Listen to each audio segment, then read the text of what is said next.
Belina mai kako. Welcome to Keep It Aloha, a podcast that keeps it aloha by having the best name ever invented in the history of all names in the whole world. I'm your host, Kamaka, and wow, what a good name that is. Today we have a guest who also has an awesome name, but before we introduce him, I gotta remind you to check out Patreon at patreon.com/kamakadias if you want to join our Patreon ohana and get exclusive early and behind-the-scenes access to this podcast. We're an independent podcast and all funds go to helping us run this podcast and bring you the best quality content every week. If supporting us with money is not for you, but you still love listening to us, please leave a review on Apple Podcasts or Spotify. All right, let's introduce our guest. What if we told you the next 3 times you fill your tank, you could save money? Well, at Texaco in Hawaii, it's true. You can get $1 off per gallon on your next 3 visits when you download the Texaco app and join Texaco Rewards. Earn points on every fuel transaction and qualifying in-store purchases at participating Texaco stations. Download the app and join to get started today. Visit texacohawaii.com for details. Our guest today is a Native-Hawaiian storyteller from the island of Oahu. He is a weather anchor and reporter for KHON2 News, as well as the host of Aloha Authentic, a show celebrating Hawaiian culture through conversations with local artisans, cultural practitioners, kūpuna, and community members with the goal of learning more about Hawaii, our native culture, and our unique lifestyle. This artist and hula dancer does it all and perpetuates not only the culture but the spirit of aloha every day. I am so stoked to talk stories with him today. His name is Kamaka Pili. Aloha Kamaka, welcome to the Keep It Aloha podcast. How you doing? Aloha Kamaka. That is so weird to say this first and foremost. Aloha Kamaka. Aloha Kamaka. You know, ever since I got Kamaka Fernandez on the podcast, it was just the beginning. In the beginning, since this is episode 4, 2 years ago, I said one day, I'm manifesting it.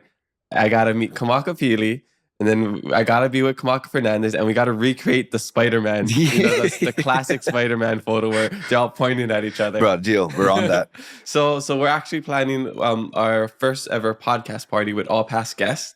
That's gonna be on August 8th. Awesome. Sorry, audience, that's only for past podcast guests. So just us. But you'll see how awesome it was. But I'm thinking.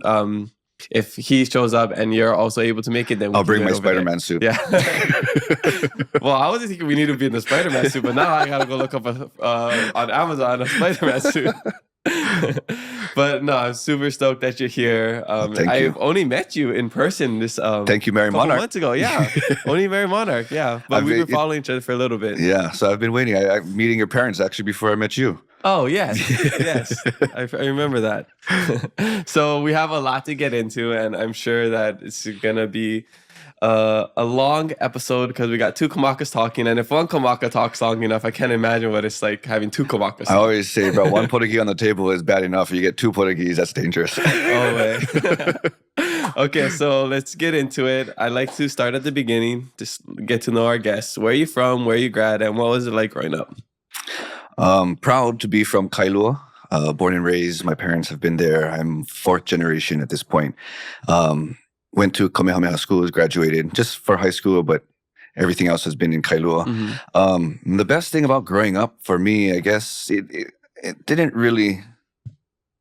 I didn't really see it, I guess, until afterwards as I got more into the culture side. But we weren't necessarily like a heavy Hawaiian family. I mean, we were definitely Hawaiian. We did Hawaiian stuff. But just to know that there's so much more out there. Mm-hmm. And then you can I kind of see myself as standing in the middle between 2 different spaces mm-hmm. and try to be a bridge. And I think having the different experiences that I've had growing up and even now, hopefully it has allowed me to be successful somewhat and hopefully even more. So I think the best thing about growing up was my parents. Yeah. That they were just, even to this day, are like the cornerstones to my life. It's so funny you say that because I also view myself as like a bridge between the modern and traditional. This is a perfect show, bro.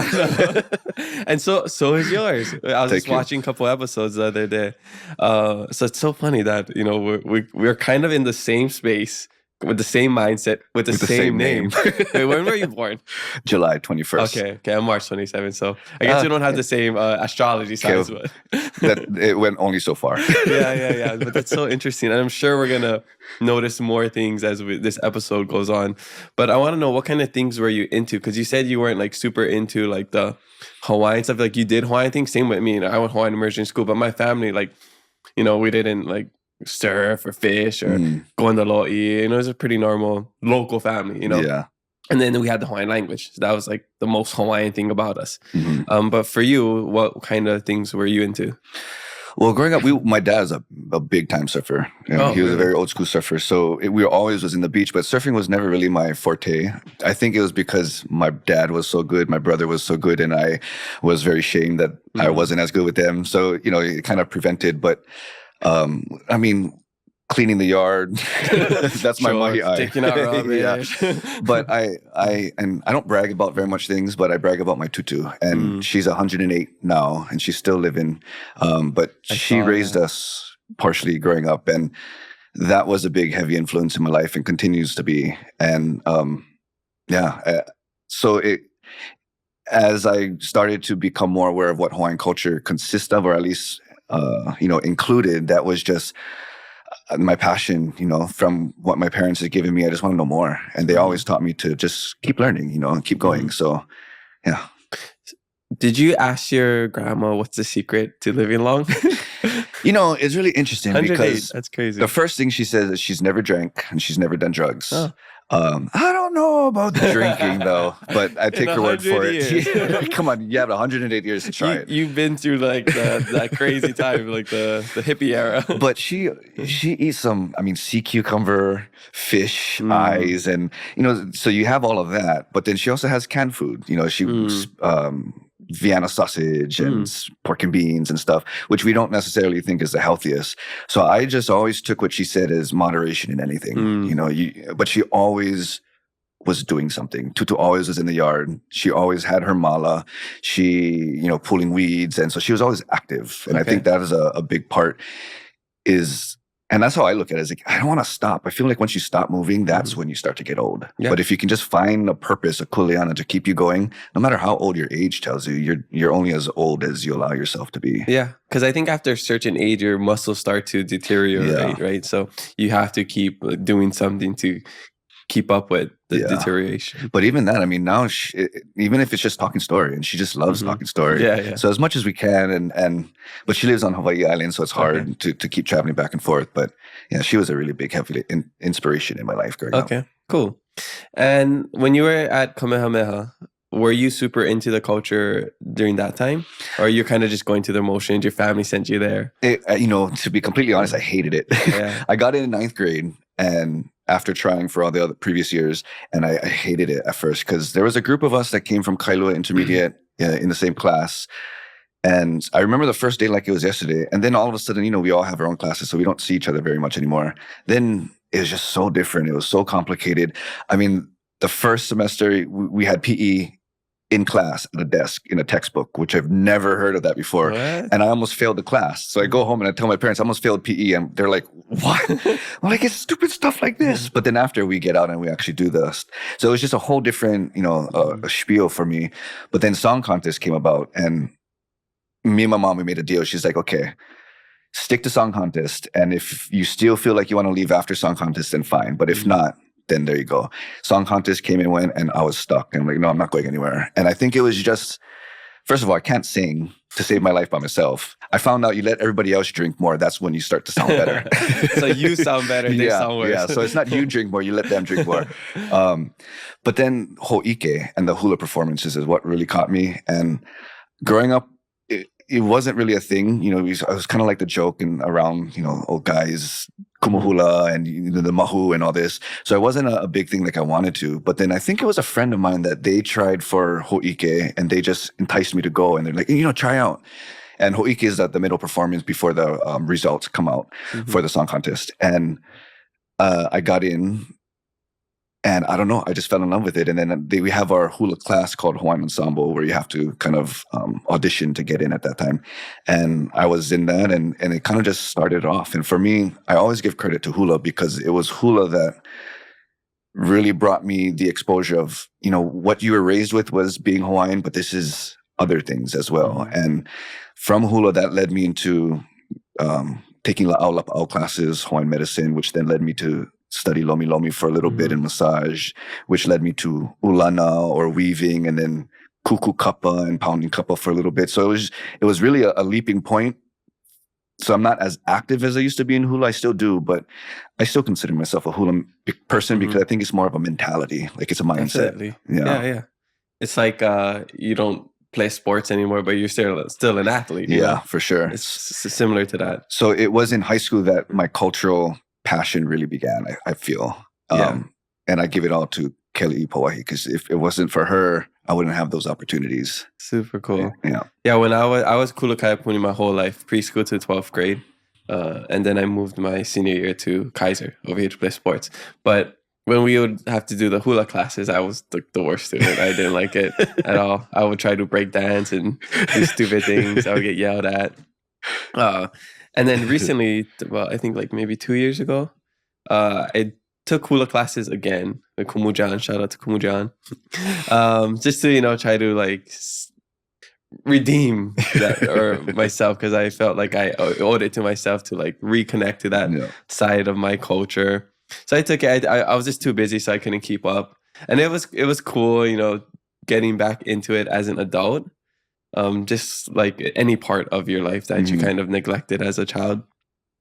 But yeah, I felt like, to me, it still wasn't like super authentic to who I am, because like I just felt like I didn't like it as much as like I like surfing or like doing sports or something else.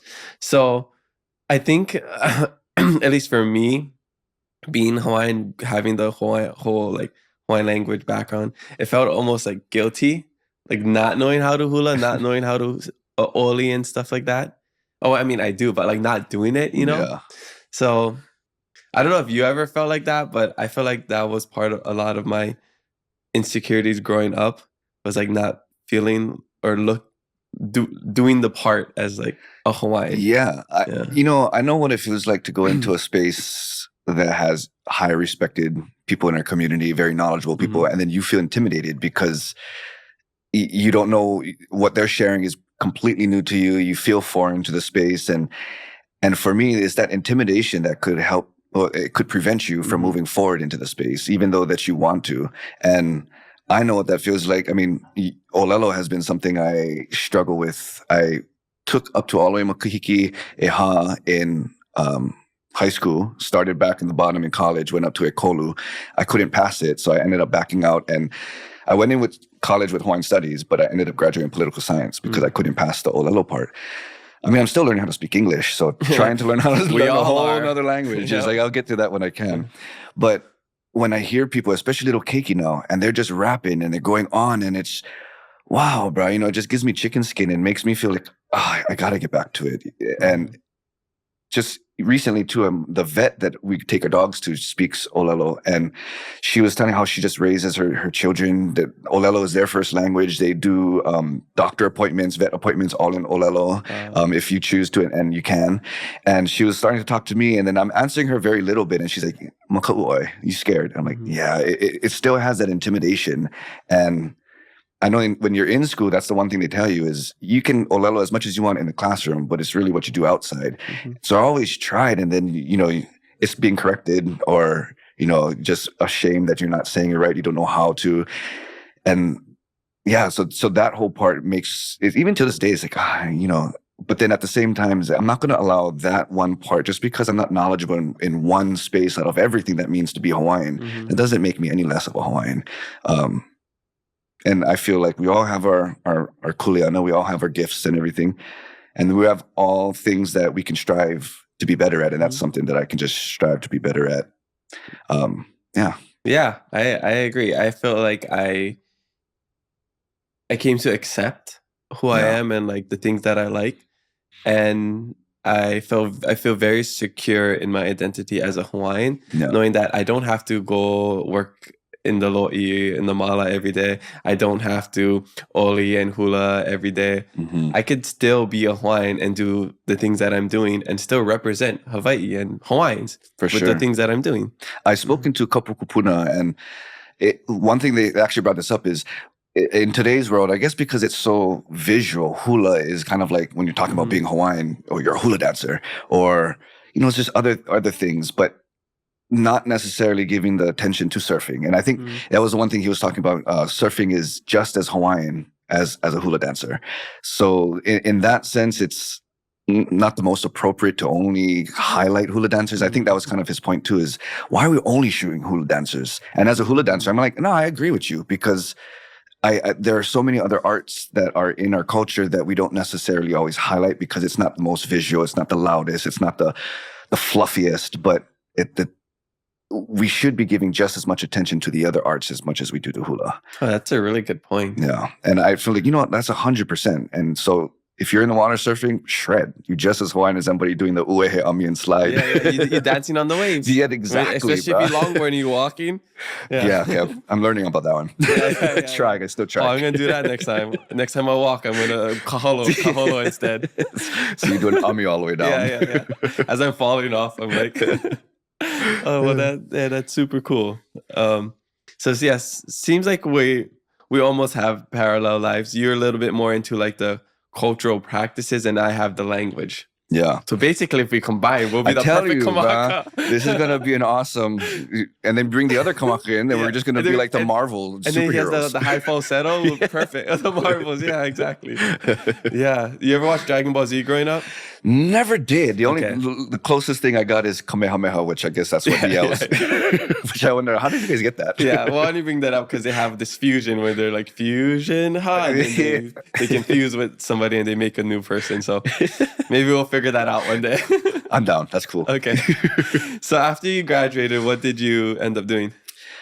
I went to UH Hilo, and for Hawaiian studies, and going in, and I just thought, like, you know what, I'm gonna knock this out of the park. I'm gonna be a kumuhula. I'm gonna be a kumu. I'm gonna be all those kūpuna that I look up to. I'm gonna follow in their footsteps. And when I first got in, the one thing that they tell you, or that I was told, is for the Olelo course or for the Hawaiian course, you have to pass 4 years of Hawaiian language, but it's the third year is to make it or break it year. And I was like, I got this. Go into the first year, second year, I catch myself just kind of like sliding by. I get into the third year, and everybody's majority of the classes are spoken in Olelo. And this, then you really kind of realize where you are on that spectrum. And I failed the first year, so I retook it again. I was failing, and another friend of mine, he told me, if you fail a core class 2 times, you're forced to change your major. And I was like in a D setting, I think, at that time. So I was like, I got to back out because I don't want to be kicked out of a course. And I was already double majoring with political science because I thought I can be bougie and, I can do it all. Fortunately, I had that, so I had something to fall back on. But it was through there I started to dance more. They have Hawaii Community College down the road from the university, which in my opinion, and growing up, my family would always say, go community college first. Don't go university. I mean, it's just going to be more expensive and all this stuff. And I was like, no, I want to be the best. So I went through it, and I'm still paying the loans off now. But in that process, my classes that I was taking at the community college is a lot more hands-on. That's where I got a lot deeper into hula. And that's where everything really started to come about. And so I really, if take community college, I highly recommend that to go there first. I think it's just we want to uphold that image of like university, instead of community college. Because, it's like when you're driving like a car that's not as nice versus like a really nice new car, it's the same, but they still get you to the same place. Yeah. And so the one thing that my teacher was teaching me at the community college, the building our classroom was in was a dome. Compared to university. Everything is, so structured. And the university class is just like what we think of a classroom. Everything is facing forward to the teacher. The teacher's the only one looking at you. You guys aren't really looking at everybody else as hauman or students. Down at the university, though, his mentality was we all sat in a circle in this dome building, and there was no endpoints as like a square. You always have the corners. And the way that I interpreted it from what he was sharing is it's just that mana. We're just flowing, and we're letting it flow, and it just kind of ho'omana. It amplifies itself within the building, within the space. I mean, us all sitting in a circle, and the teacher is a part of that circle. We all see each other as equally as everybody else does. And it's just that mindset, like that's a whole different shift compared to a Western mindset, or at least the structure of a Western schooling, I guess. Yeah. And that's why when I think about being Hawaiian, it's not necessarily even your practices, but it's just how you think. And that's just started it off. And to me, it's very metaphoric. It's esoteric. It's all these words that I've never really heard about, but they're fancy words. And then the more you learn about it, it does make sense, and then I read books about, there's a book called, I'm going to kick myself in the head when I get home, and I'm going to, okay. But anyway, so the auntie was talking about being raised by her grandparents, and she was in the back of a house with her grandmother, and they're all speaking Hawaiian. And the grandmother's asked, "Oh, go look where your grandpa is at." And so she goes in the front of the house, and the grandpa's on the front lanai looking over the balcony, and there's these beautiful women walking up the street. And he responded to the granddaughter after she asked, "Grandpa, what are you doing?" I think he said something like, "Oh, I'm tending to the bed of roses." And then she took that and she told that to the grandma. The grandma knew exactly what he was talking about, and it was, kind of scolded him or whatever. But he was talking about these two beautiful women coming up, but they spoke metaphoric. They spoke in poems. And to me, that's that mindset. Like, that is so beautiful. And the olelo that we speak today, I mean, it's beautiful that we do speak. Those who do speak a lot more than I do. But when we're learning more about the history, it's not necessarily how olelo was spoken in the past. And my tutu was talking to me once. We were watching Kamehameha School Song Contest, and somebody was having their speech. And they're just doing the whole speech, and then she just leans over to me and she's like, "Kamaka, you hear that boy?" I'm like, "Yeah." She's like, "That's not how we spoke.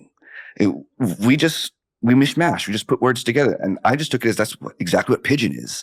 And so going into class, and then you have all these structures, which is nice, but just to know that this is not necessarily how it was in the past. And for me, I mean, I wrote a letter to my tutu one time, being so stoked that I'm learning olelo, and I wrote this birthday letter to her with all the sentence structures and all these things. And she looks at it and she's like, "Boy, I don't understand this."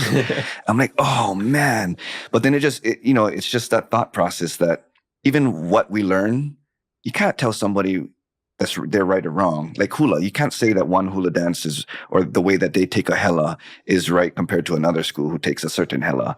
It's just more so like what else is out there in the world, and just include all of that into your work and bring all of that back together to what your intention of your work is. And for me, that's kind of like been the heaviest thing. And I guess the proudest thing for me about being Hawaiian is I like to think is that mindset. I'm so happy you said that, because I agree. I don't view the world in black and white, like wrong or right. I feel like we have all different perspectives, and some people, they stand so strong, like it has to be done this way. You have to olelo like this. You can't olelo like this. But there's different. That's all it is. It's not right or wrong. It's just different. Some people uehe with their legs going out. Some people uehe with the legs going forward, right? Yeah. So it's different styles. Some people olelo like the kūpunas back then. Some people olelo like me. It's because we learn in this modern era. And my dad would always tell me stories about speaking with kūpunas, like when he would go to church, and how poetic they would be, or they would use idioms, right? Which is something I wish we had. I wish we had a Hawaiian book of idioms. For example, there's just one thing, we would be like, "Oh yeah, let's meet at noon," or at 12 o'clock, let's go grab lunch. Be like, "Hey, hui kako ke kaukalai kalolo." It's like, what is that? Kaukalai kalolo? Like what? Like when ka was like to place, or like put, and then la is sun, and lolo is like your brain. So it's like, oh, so when the sun is over your brain, that's when it's noon. That's beautiful. Yeah. I like that. Kaukalai kalolo. I'm going to remember that one. Yeah. So stuff like that is what, your grandmother and the kūpuna is talking about is, it was a lot more poetic or metaphoric. And now we're a little bit more direct in the sense of like translation. So that's something in languages, because I've learned multiple languages too, that they always try to warn you about is not translating directly, because there's false what's it called, false where you think it means something because it kind of sounds like something. For example, like Spanish, some words sounds like, is this like a Spanish version of an English word? Same way like Hawaiian, like kalipa, salipa, in Hawaiian. But some words don't actually mean what they mean. Yeah, I've gotten that too. Oh, if this and this, and I'm like, yeah, okay. Things like that, you take it in, but you cannot always apply it, So I agree with that too. Is and it just kind of shows the importance. We should, I don't know, the more opportunity there are for all of us to learn, I think it can only be better, because the world we live in today, I mean, it's awesome that we're learning Olelo, but we also have to pay to learn Olelo. We have to pay to learn who we are. And that was a big thing for me. It's like, what can we do in our community? How can we be more active where we can learn who we are just by living our life? Mm-hmm. But nowadays we have to go to school, which is awesome, but it's just the fact, like, I have to pay to learn who I am. Mm-hmm. And so, I mean, stuff like this, your show, well, my show, that's what I try to do, is just, how can we just bring all this out? We can all learn together. Yeah. We all get to just uplift each other and not have to take our money away at the same time. Yeah. That's why I really appreciate the people that give these resources out for free. Free Hawaiian classes, free Hawaiian resources, free TV shows, you know. It's so important, because I know one of the reasons that you wanted to create your show is because there wasn't enough representation of actual people educating people on the real Hawaii, or like things actually going on, right? That's what I felt, you know, and I only can share my perspective, and others may have their own perception too. But when it came to the news, I mean, just pronunciation of place names, we'll just kick it off with that, where sometimes it's just like nails on a chalkboard, and it's like, oh, but then you just look at the faces on TV, and they're not necessarily the most Hawaiian looking people, and you know, you just gotta, to me, hold space. Like, we all have a space that we should be in. And when it came to TV, I mean, I never planned to be in the news, not at all. In high school, we had a Puka Kala, which is our morning newscast. And it was something I did for a year or a semester or something, but it was just to have fun, you know, like to play around with gadgets and whatever. But I never really took it seriously. When I got to get into the news, it was an incident that happened in Waikiki. So there's the Prince Jonah Kuhio statue on the beach of Waikiki. And a previous job that I had after graduating with a degree was a dishwasher at Bubba Gump's restaurant, which is now the Olive Garden. But one of my coworkers that I used to work with, he messaged me one day, and it was a video of his friend and their friends or whatever. So that's how he acquired the video. But he sent it to me. He's just don't use my name, but I know this is going to make you mad. Do with it whatever you want. And it was a Hawaiian boy who, come to find out he's a Hawaiian boy, but he graffitied Prince Kuhio's statue with all bright orange construction paint. And it was just like, what? And the way that I think he was saying was that, oh, Hawaiians lost Waikiki. The Howleys took it over, so screw it. Like, screw this place. And it's like, you know how sad that is? Especially the fact that Prince Kuhio, if we knew who he was, we may have a little bit more respect where we wouldn't have done that. Because if this boy just so happened to live on Hawaiian Homestead, it's because of this gentleman that he's living there. And to me, when I seen that video, I didn't know what to do with it. But at that point, I already was doing social media 1-minute clips, like go to a street sign and underneath on the corner of the street, just talk about what the name means. And a little, you know, just try to build some content. And I had a mentor, and she said, you know, build a website, which I didn't know how. And it was a very simple, cheap website that I was just putting these videos on. So when this video came to me, I just went on to all the news websites, and I found every single email that I could find. And I took that video, and I had my website link, and I sent it to them. And all I just said was, you know, if there were more cultural education integrated within newscasts, maybe stuff like this may never have happened, because that boy would have known who Prince Kuhio was, and that he was the man who is responsible for Hawaiian homelands and all of that jazz. So it would be a win-win-win for everybody, because the community will look at the news as they care about the community enough where they're going to put this kind of information in. The news is going to win because the community is looking at them as they care. And I would win because I needed a job at that point. So it all worked out well. I get to pay my bills. But K-Tran was the only one who responded. And it all, you know, I believe in God's timing, because it just all, they had a new show, they needed content and stuff. So it just, okay, let's try this out, you know, do it in the morning. I was like, I can do it once a week. And it was just an internship kind of a thing on voluntary for about 3 or 4 months. And then they recommended, oh, here's a position coming up and opening. And so that was how I got into the news. And it just kind of go with the flow. But to me, that was my kuleana, is, you know, I'm stepping into this, not knowing what I'm doing. I'm a fish out of water here, but I have a space that I have to hold. And I'm not the best Hawaiian. I'm not the smartest Hawaiian, but I'm really good at basic stuff. I probably set up myself for failure because people think I'm fluent, and they said to me, oh, can you translate this and this? I'm like, oh, I really don't know. I have a resource. I know where the dictionary is. I know what to look up and how to find stuff. But that's a perfect place to start, in my opinion. So I was like, you know, if I'm going to hold a space, let this be my space. Or I'm going to do it because, not saying that nobody else has done it, but I'm not paying attention to everybody else. I can only mahalo. I mean, Paula Akana. There's so much people that I can think of who has contributed in news. I've gotten stories from other people that attempted to do what I do in the news, just bringing out olelo, doing little things like that they were denied. And fortunately, I wasn't denied. But who's not to say that if they weren't denied, I would have had this opportunity. So somebody had to come before me. And for me, it's just like, I'm going to just do what I can do.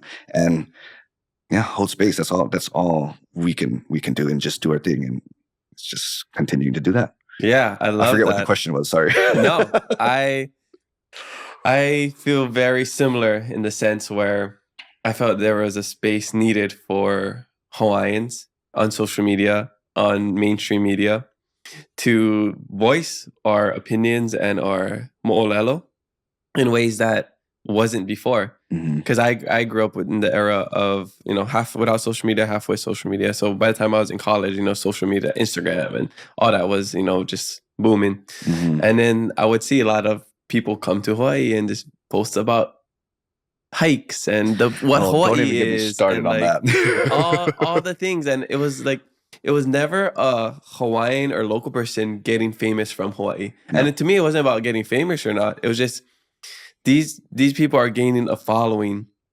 portraying Hawaii in this way. Yeah. When they have this platform with thousands of followers that they could be like educating on other things instead of just like, this is the nicest hike on Hawaii. Yeah. The same thing with just Hawaii as a destination. For me, tourism, if I wasn't doing what I'm doing, I feel like I would probably be in tourism. But it's a love-hate relationship. And I'm honest with that. And I'm upfront with everybody about that stuff because, tourism kind of speaks for itself in terms of our history and what it has done to the Hawaiian community. But I also look at it as, okay, what's the flip side of that? It could be detrimental if we only look at it in that way. But if we look at it as an opportunity, we have all these people who don't know. And we can either sit back and grumble about all that, or we can take it as an opportunity. We be that change rather than just waiting for somebody else to do it. So I look at tourists as a way of, there's stories around Hawaii that is inaccurate, and that makes me so angry because people talk about it as it's the facts. So, let us tell you our story. Stop going to all these convenience stores and listening to marketing and whatever, because they only give you the fluff. Hula has been a fluff, and that is annoying. But it's finding ways, like the thing that got me into this, it keeps me in this, is if I don't do this, who's to say that the next person will have a good intentions and somebody's going to do it, but they may not do it with good intentions. So I rather put myself in a space that is a little more difficult. But knowing that what I'm going to do, my kūpuna are going to be proud of me. I wouldn't do anything that my dad would give me dirty lickings for. So that's been my boundaries. And I feel the same way. 100%. Yeah. You just got to remember what would Tutu do. Yeah. And just follow that. But I feel like even we were just talking about this right before the podcast about pronouncing words correctly, because, when a social media influencer not from here is broadcasting something to their thousands of followers and they're saying top 10 things to do in Honolulu. Yeah. Or like, oh yeah, first you go over here to Kaneohe and you go to get this poke bowl, and like, that people are going to think that's how you said Honolulu, Kaneohe, poke bowl. Yeah. There's a place in Waikiki, and I just think it's the funniest thing because it says freshly cooked poke. And I'm just thinking, freshly cooked poke, is it poke's raw? Like, you don't cook your poke. Yeah. So, it's little, So even Honolulu, so I was talking with Uncle Puake Nogemeyer, and he's a very well-respected linguist and stuff. And he was sharing with me, which it brought me back, because there's some words or some things that I'll be quick to like, oh no, it's not that. But then what he had shared with me made me really realize, like, okay, I shouldn't be so quick to correct, because the word Honolulu, there was and I apologize if I get the people mixed up, but there was an ali'i who has a handwritten letter, and he'd shown me this letter off the archives. I don't know if it was Kamamalu. Anyway, she was writing to another ali'i who's from Kauai, and she was here on Oahu. The word Honolulu, so if you look at place names, you go to Kauai, you have Hanalei, Hanapepe, all these place names that start with Hana, with their Hana refers to the bay. You go down to Hawaii Island, you have Honoli'i, you have Honomu, you have Honoka'a. That Hono refers to bay. So we come into Honolulu, you kind of get a mix of everything. So this one ali'i, and she wrote it out as Honolulu, Hana. And she was writing to this ali'i who she knew was from Kauai. So the way he shared it with me was she wrote Honolulu because she knew that it would be more respectful for those who are from Kauai because that's how they would speak. If she was writing to somebody from Hawaii Island, she may have written Honolulu. And this coming from an ali'i who had beautiful penmanship, by the way, it told me like, wow, so it's not wrong. And I think we're so quick to judge. I think partially is because a lot of us want to be right, you know, and that kind of a thing. But how humbling is that to know that, okay, you know, I should, as much as I'm over here trying to share with people and teach people, I need to also be taught. And people look at me as sometimes like, oh, you're the expert. Like, no, bro, I'm no expert at all. I'm no kumu. I'm nothing. I'm just passionate about being a student. Because when I come across stuff like this, then I realize how much I don't know. And it was such a humbling experience. And now when people bring that up, oh, Honolulu, I'm like, yeah, that's right. And if we have time to talk about it, I would love to share with you a little bit more about what I just learned about Honolulu.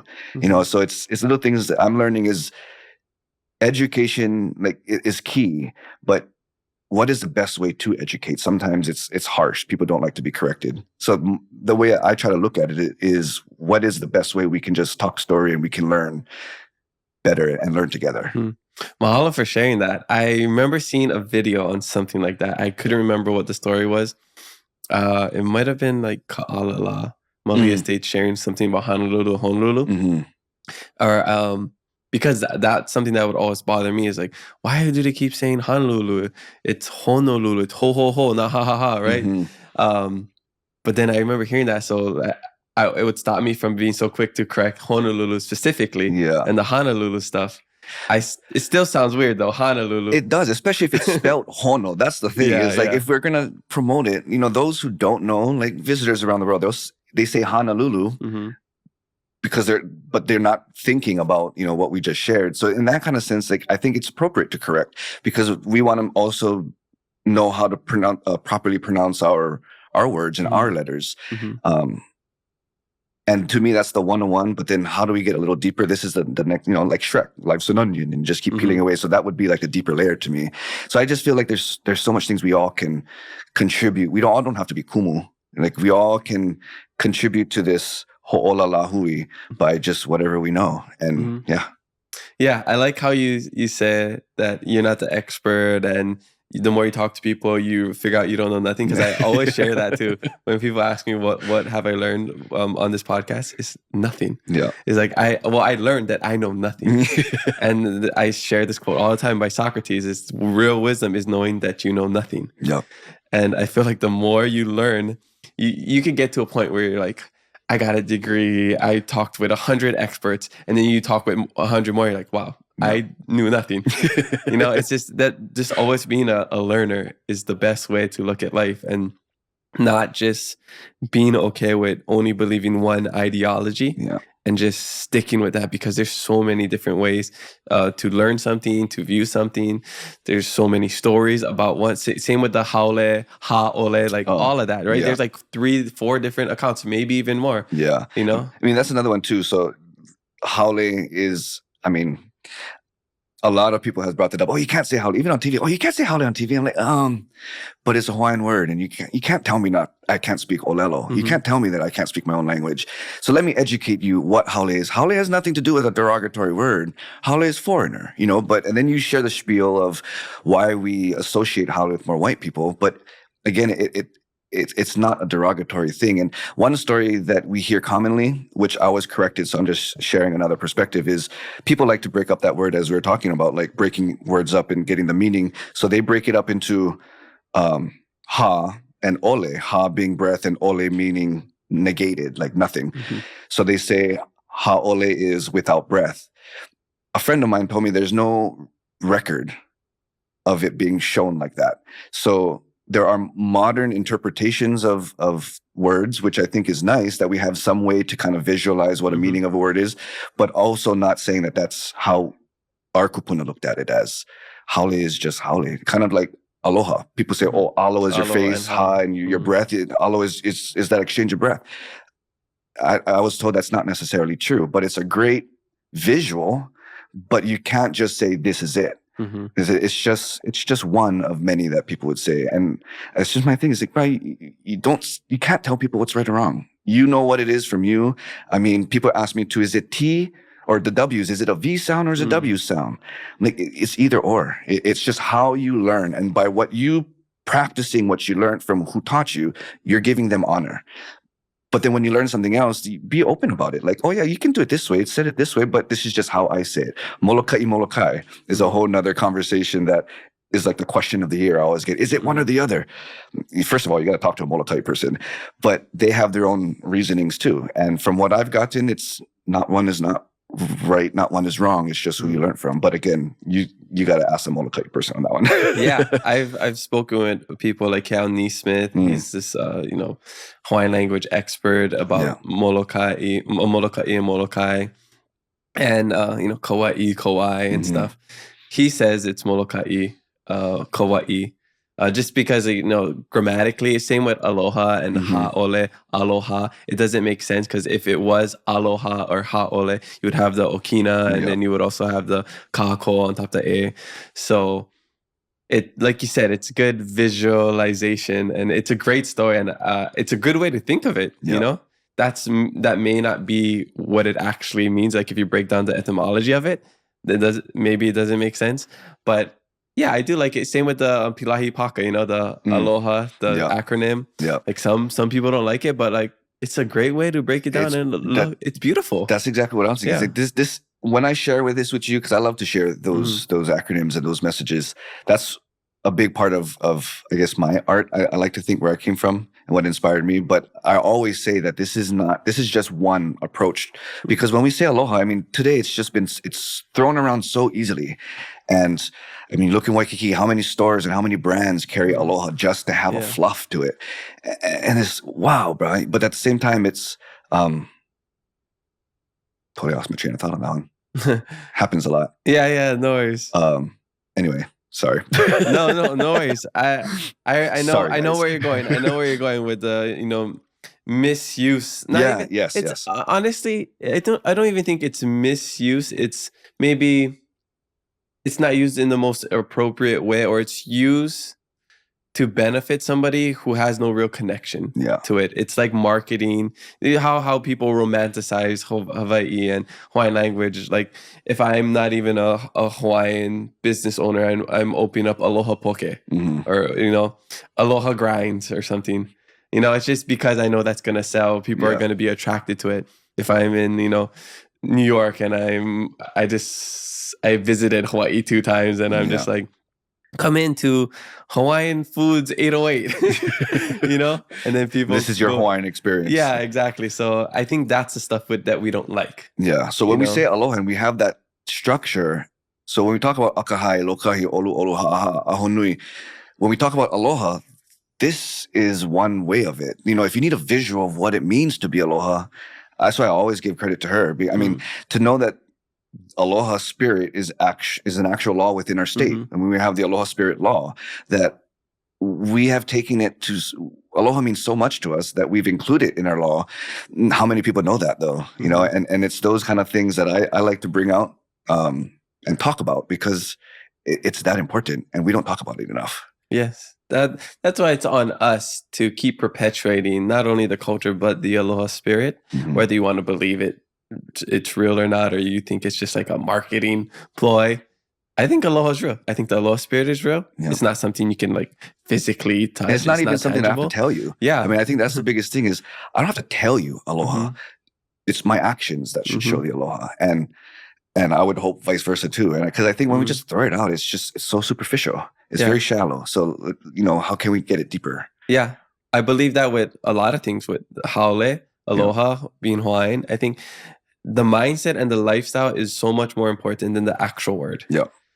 Because, you could say you have aloha, but you don't live aloha, then, Yeah.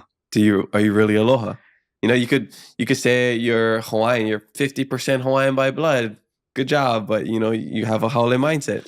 I've gotten criticism, or I've heard criticism of others because I have a couple kumus, but one in particular who's not Hawaiian. Mm-hmm. And then you get that, oh yeah, but he's not Hawaiian and all this kind of thing. I'm like, hey, first of all, what are you doing? Mm-hmm. Or I know people who are a lot more Hawaiian than I am, and they ain't doing nothing. And they want to claim that, which is fine. You have every right to claim, but you cannot bash this Filipino or this Puerto Rican or this whoever because he's not Hawaiian, but he is being the most Hawaiian person in his actions that I can see right now. Mm-hmm.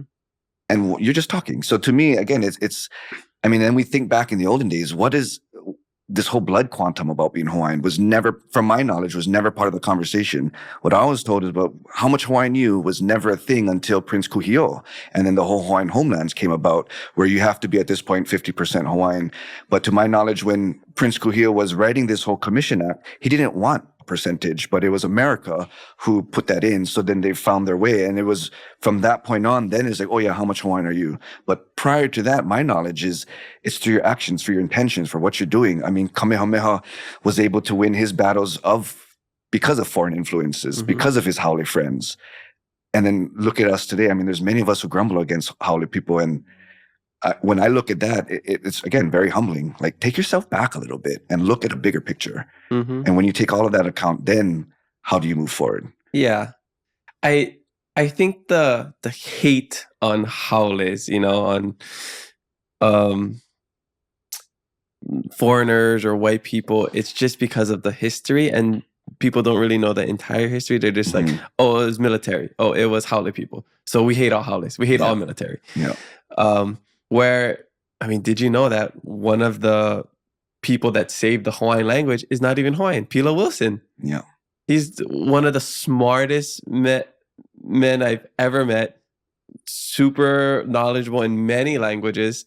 Married to the most hama po'okumu principal, kumu in Kawanoi Kamana, and he's not even Hawaiian. Yeah. So when I hear stuff like what you were mentioning, like, oh, but he's not even Hawaiian, like, I think that's so outdated.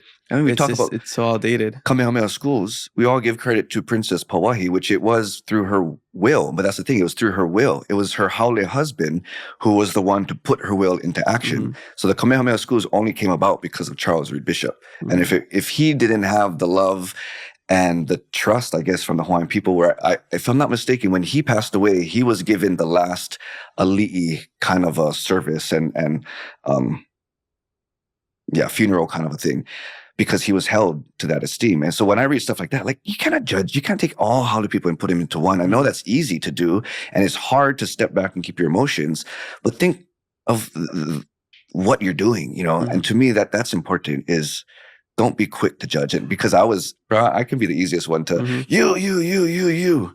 Yeah. But no, step back, humble yourself a little bit. Yeah, I think this is a good example of, like, don't hear what we're not saying, because, especially with like social media clips, and I don't know if we'll cut this part, but if a lot of like Hawaiians, like real radical Hawaiians, hear like what we're saying, they're like, oh, look at them just protecting haules, standing up for haules. But that's not what we're saying. We're saying don't judge. Yeah. That's the kauna, that's the meaning of what we're saying. We're not trying to talk down on our own people or come to the defense of haules. We're just saying, like, take a step back. Yeah. Look at it from the macro lens. We can live together harmoniously. We can coexist. Just because you're haole doesn't mean you're a bad person. No. Just because a haole company is sponsoring Fest Pack. There's all those things going on. Like Fest Pack is like the biggest thing happening now. And I see people hating on it just because CNHA or Hawaiian Airlines, or was it like Salesforce or whatever is supporting this event. I'm like, how are you hating and still going, or you still have a booth at this place? Like, where this event would not happen. How many mouths do you have? This event that you're at, that we're all enjoying, would not happen without these sponsors. So no matter what you think of these sponsors, or just because it's not 100% Native Hawaiian owned, doesn't mean that they have bad intentions. They're helping us out. Like, take all the help we can get. If your haole friend from Kansas wants to learn Hawaiian, let them. Yeah. That's just adding to our numbers. Yeah. somebody has to, you know, because going back, like if there's nobody to bridge the two, then we're always going to be separate. We're always going to be bashing. We're always not going to move forward. But then, you know, then there has to be somebody. So I'm glad that you're doing what you're doing, and I'm stoked that I get to do what I get to do. And for everybody else who has their role in the space that they hold, to me, that is the bridge. And like one thing with the job and the space I've been in is you realize you cannot please everybody. No matter what decision you make, you're always going to piss off somebody. So then I think it's just more so, are you staying true to who you are, what your intentions are? And to me, that, I mean, I have a kuleana, and I can get comments and criticism, which is fine. I love criticism because I know there are so much things about myself that I need to correct. I need to be better, but don't allow that to keep you back. So when people bring that up about, yeah, you supporting, I've gotten that a couple times, and it's just like, you know, okay. Just you know, I don't need to talk. That's the thing, is I don't want to have to defend myself through words. Just watch me. Exactly. Yeah. I always say I don't feel the need to explain myself to people who only want to misunderstand me. Yeah. And I think that happens a lot, especially with social media, especially when nobody wants to hear the full story. If they actually just took the time to like dig deeper, to watch a whole episode, to, you know, ask clarifying questions, then there wouldn't be this misunderstanding and judgment. Yeah. So people are just so quick to judge. It's like, because they don't have time, but then they have time to comment on every single thing wrong about somebody else's life. You know, it's like, okay, come on, bro. Yeah. No, it's so funny, the space we live in, and especially I hate that it's always from our own people. That's like the crabs in the bucket kind of thing, you know. I mean, we get all kinds of stuff on this podcast because we share so many different perspectives. But the worst is always from our own people. 100%. It's always, which is disappointing, but it also shows, you know, it's projection. It's people's showing their insecurities. So I don't take it personally, but I just wish we could get to a point where we could just listen to understand instead of listen to respond. Because it's just, you know, you can say something and people will just like say whatever's on their mind. They just need any little bit of an excuse to say what they've been holding in for so long. And it's come to a point where they're looking to misunderstand you. They're looking for anything to hate on you. Like I could say, oh man, I love it when it rains. It feels so good. Then people could be like, oh wait, so you hate the sun? Oh, you hate sunshine? Oh wow, like, whoa, this guy hates sunshine because he loves the rain. Like, no, that's not what I'm saying. Like, that's how social media is. And that's the one thing in this space that I'm at with my job now is, first of all, everybody wants their voice to be heard. And the loudest voices, as much as Hawaiians, we can grumble about Haole people, it's not the Haole people making the biggest noise and the criticism and the arguments. There are Hawaiians. And that was the biggest eye-opener for me. And it is sad because I've been told, I mean, I get an email from somebody saying, oh, it's nice it's a breath of fresh air to have Olelo on the news, have a Hawaiian face on the news, and you're doing a great job, blah, blah, blah, blah. Oh, by the way, can you not teach us Hawaiian culture? Because when I turn into news, I just want to watch news and sports and national news, and that's it. If I want to learn Hawaiian stuff, I'll take it on my own. Mahalo. And I'm like, oh, okay, delete. Like, you know, you just wasted my time reading this. But at least it shows me where people are. But I'm not going to allow that to stop me, you know, because again, we have a kuleana we need to do, and we see issues. And one phrase that always has stuck in my mind is from Gandhi, that you need to be the change that you wish to see in this world. You can sit down and be a couch potato and point your fingers, or you can actually try to do something about it. Was that what that says? Be the aloha you wish to see in the world. That's why I love Shakati. Yeah. They get it. Right, the aloha you wish to see in the world. I totally believe that. And, you know, there's a lot of, you know, sayings and quotes that I like to bring up about, you know, hate and aloha. I think it was of the Martin Luther King. I think he would have said it, where it's like, darkness can't push out darkness. Only light can do that. Hate can't push out hate. Only love can do that. Yeah. So I think you and I, we really stand by aloha and love over hate. Not everybody is going to agree with that. You know, some people think aloha is being mean.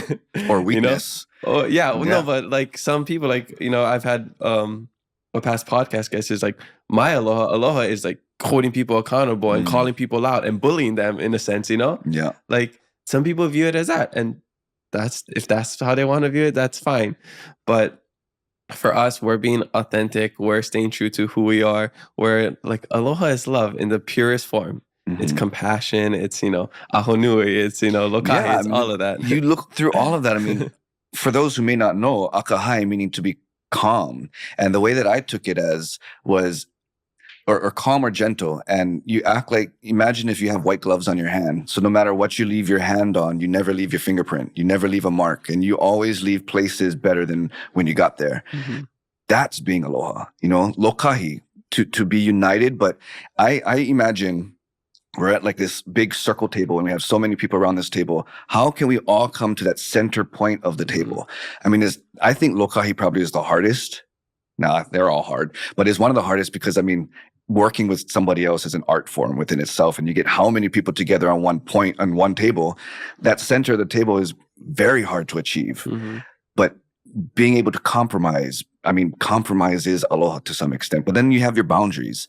Olu olu,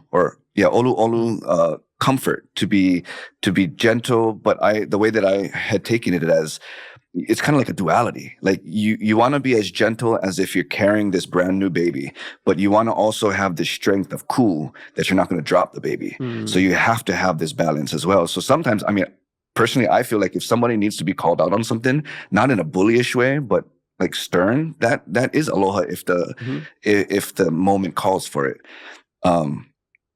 Ha'aha'a is to be humble. And I was told, the way that I seen it was, so I heard this from Pono Shim, who has passed, and I give him all my aloha because what he had shared with me and what I just absorbed from him, it was a life-changing thing for me. But the way that he had explained ha'aha'a and to be humble is he let out all his breath and he sucked it all in. And the way that I took it as, it's that sucking in and filling you up, is that process of being filled up is ha'aha'a.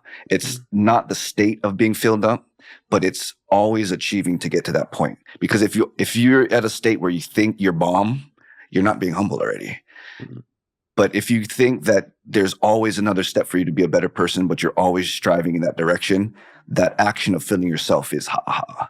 And to me, I was like, wow. So it's okay to make mistakes. It's okay to screw up. It's okay to fall. It's okay to be deviated, because you always have a point to return to. And if you can always get to that point, that within itself, just that action is aloha. And then the last ahonui, patience. But the way that I took it as is there's the Western patience of, I'm just waiting. I don't know if something's going to happen. May or may not. I'm just going to wait.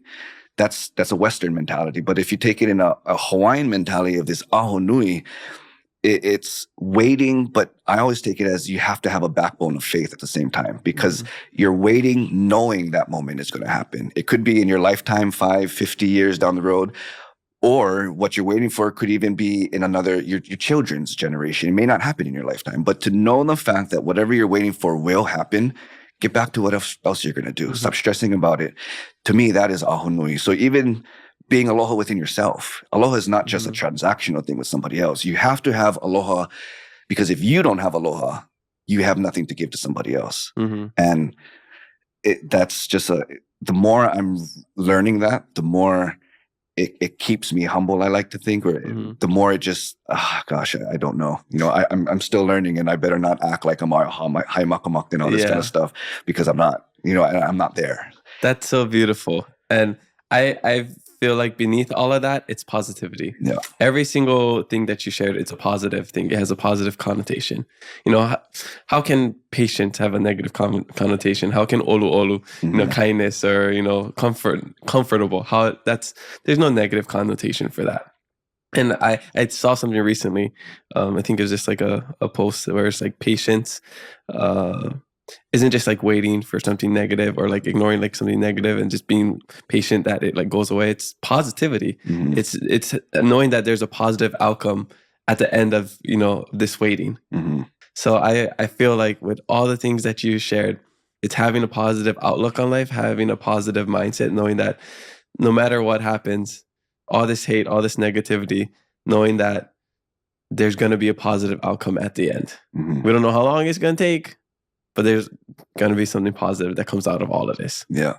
And for me, it's, I don't know, there's, when we talk about aloha as what represents Hawaii, it's hard to even put into words. And aloha, when people ask, what does aloha mean? I mean, my initial answer is, I don't know. Like, I don't have a translation to it because it is just this exchange of energy. But here's a list.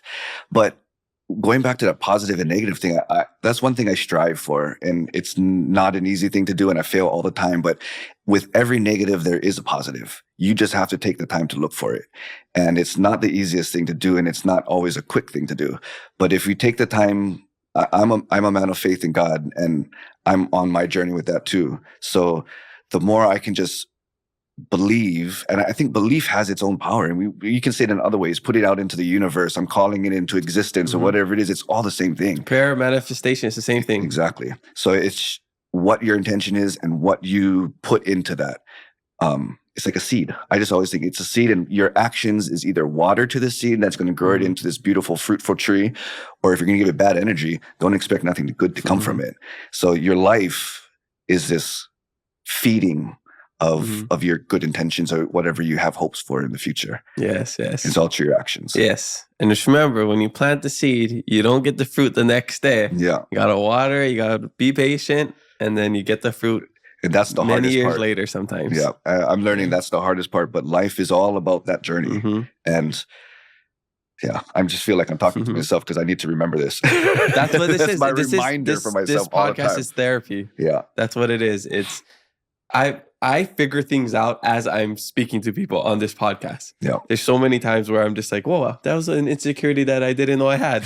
Or, wow, that's a great way to comfort me to cope with this thing that I'm dealing with right now. Did you know that you have a therapy session going on right now?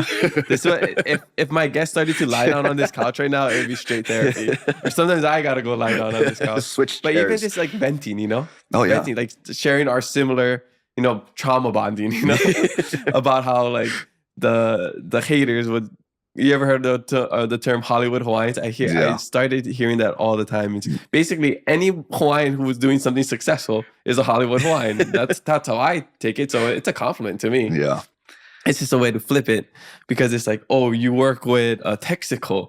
Oh, you're sponsored by Hawaiian Airline. Oh, your TV show sponsored by Long's Drugs. Oh, you must be a Hollywood Hawaiian taking dirty money. No, no, that's not how it is. It's they want us put money into these local things to support local, so that we can do what we strive to do and make our dreams come true and share this Hawaiian culture, these Hawaiian mana'os with the rest of the world.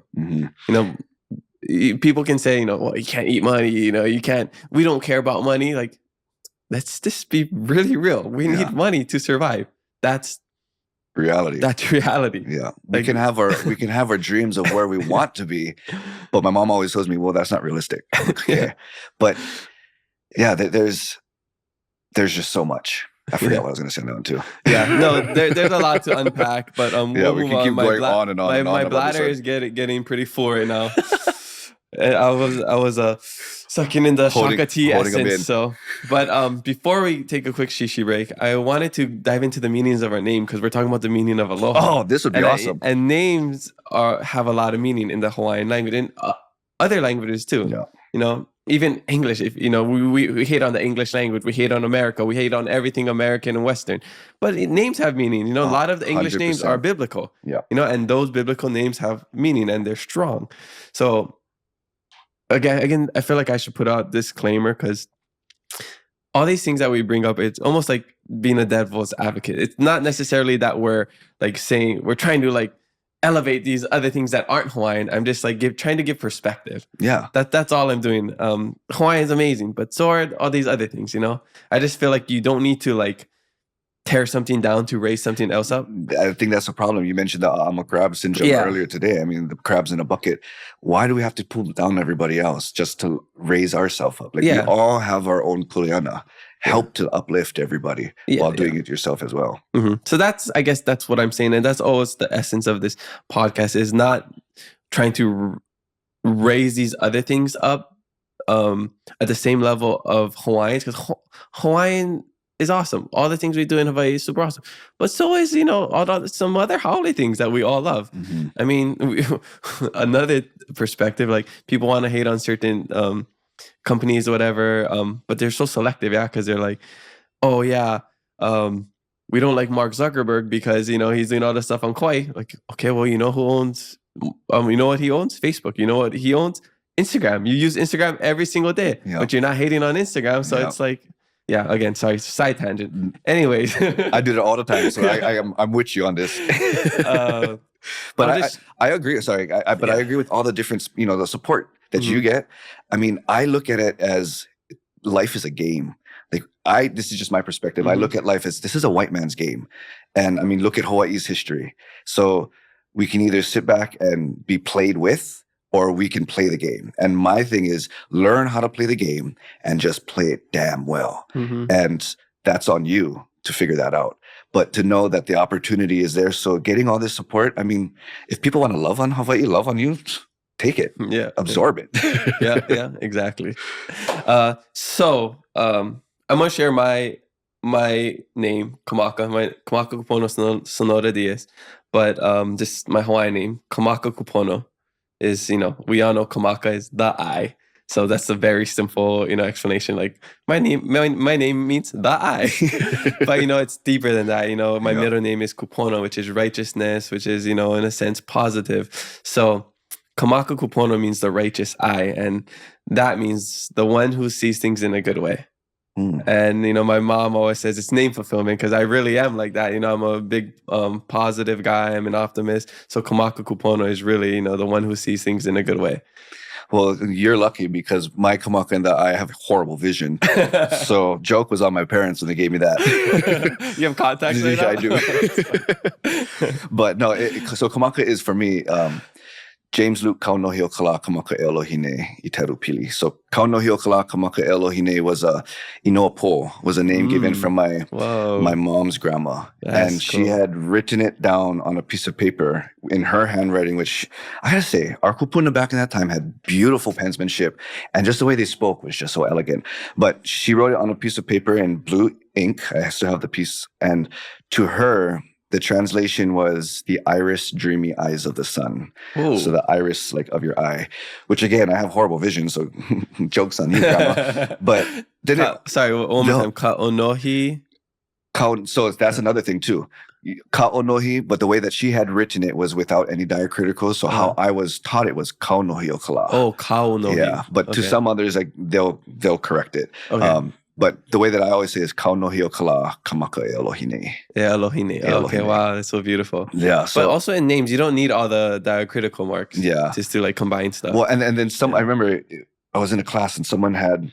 Oh, it spelled like they added that diacriticals to the name, and I went home and I told my mom and said, "Don't you ever let anybody tell you how your name is pronounced." And I'm like, okay. Yeah. So for me, what does that mean for me? I have no idea. I've always thought about that, because maka meaning the eye, and I have horrible vision. That's not necessarily, what it could be. And I've always thought about it. And you can take maka in so many different ways. I mean, eye, sight, vision, ike, knowledge, to begin, ho'omaka, to start. I take all of that and I just think, where am I at now? And I just hope that I can live out my name. I mean, your name is pretty cool. And that's so cool that, because I'm not the most optimistic person at the same time too. I try to, but yeah, I'm still on the journey to figure out how that applies to me. Yeah, maybe it's just you have dreamy eyes. Yeah, maybe, audience, I don't know. Maybe that's what it is. Is he single? Are you single? Yeah. Oh. Yeah. Life is a journey. Dreamy eyes. Nah. This eye is a lazy eye. You'll catch on to that if you look at my pictures. Kamaka Moloa, that's what it is. Okay, so wait. So one more time, I want to try to break it down. So Kaunohi Okala Elohine. Kaunohi Okala Kamaka Elohine. Kamaka Elohine. Dang. Yeah, so others would say Ka'onohi Okala, like the sun rays. But the way I always thought was you just blend them all. Ka'onohi Okala Kamaka Elohine. Yeah. And I always wanted that when I got my permit. and my state license to have that on my name, on my license, and they never did because it was too long. Yeah. I was like, screw you, man. You would have to go around the license. Okay, nice. I feel like there's got, especially because it's an Inoa po that's even cooler. Because my brother, he just had they found out they're pregnant again with their third child, and awesome. They have really good names for their kids, like Nakani Maluhia Kakai, Ua Pili, Olakonu, something like that. And there's significance to each one. And I feel like there's like so much, if we dive into it or we ask some kupunas or look into some history books, there'll be a lot of significance with all the different parts of your name. Well, I think for Kamakas, maybe that's why I don't know very much Kamakas. Yeah. I was like, I think with you, on one hand, I can count how many Kamakas that I know. Yeah, I know. Kamaka Pili, Kamaka Fernandez. Kūkona. From Maui. He's a kumuhula from Maui. Kamaka Kūkona is the other one that I'm familiar with. You and me. That's 5. Okay. 4 or 5. Yeah. Well, there's one more, I think. I told you on our pre-production call, I grew up with 2 other Kamakas. How do you have a class of 20 people in Hawaiian American and 3 of them named Kamaka? What are the odds of that? So one of my close friends from childhood, Kamaka Lewis, and then Kamaka Jose came, like, I think when we were in middle school or something, and then me, Kamaka. So we all went by Diaz, Lewis, and Jose. And then those are the only ones I knew throughout my life. And then Kamaka Pili, Kamaka Fernandez. So I think that's the only one. I don't count Israel Kamaka people. Like, no. Yeah. I only knew one Kamaka growing up, and I only remember he's this big guy, and I was just intimidated by him. But I just thought, like, oh, we're friends though, because we're the same name. Exactly. So, just don't be. Can I stick by you? Yeah. Right on. Well, we got some good social media questions coming up, but let's take a quick shishi break, and we'll be right back. Awesome. Support for this podcast comes from Texaco in Hawaii, which features 58 convenient locations across the state. Fueling up at Texaco is fast and easy when you use the Texaco mobile app to pay at the pump. The Texaco mobile app is a contactless way to pay for fuel so you can get in and out of the gas station quickly. Fuel your car and fuel yourself. Pick up your favorite local snacks and ice cold drinks at your neighborhood Texaco today. Texaco at Techron, driving performance. All right, we're back from a quick shishi break. Mahalo to our drink sponsor, Shaka Tea, for being the aloha we wish to see in the world, and also providing the best quality shishi. Okay, Thank you, Shaka. We'll get into the social media fan questions. First one is from Kimberly_Ray. This person asked, how tall are you? You look super tall in your workout videos. About 5'12". Oh, okay. Nah, nice. Just true. 5'11" and 9/10. Yeah, around there. Like 5'12", 5'11", 6 feet-ish, I think. 5'13" -1. Okay. And then she follows up another question. How is your discovery/identity of self going? By the way, I love this guy when he goes live. Oh, awesome. Thank you. You're getting me nervous now with all these questions. I don't know what they're going to be. What was the question one more time? Sorry. How is your discovery/identity of self going? This year, I'm realizing the importance of being selfish with your time and yourself.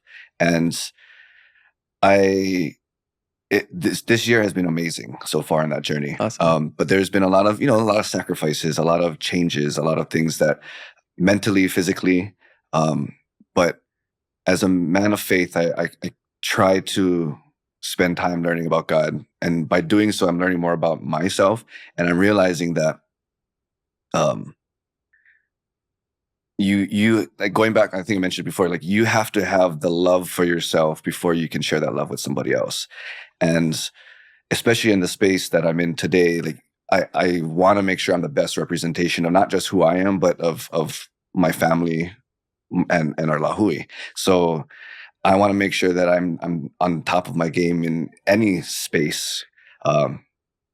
And if it's, mental health is a big thing for me. Depression was also always a big thing for me. Being on antidepressants now, finding help, taking that step of taking a step I never wanted to take before. But letting that kind of, put those boundaries down, put those guardrails down. And my thing is, I just want to be happy. There's been so many times where I look back now and it's like, I wasn't happy and not happy with myself. And you're just kind of going through a routine. But if I have to live how many more years of my life, I'm learning that the point of living is to enjoy it. And I would always ask about, God, give me peace. But God says you have the peace of Jesus in you. And it's just a little thing like that. Then there's no point in me asking and striving and praying about something that I already have. What does that look like then for myself?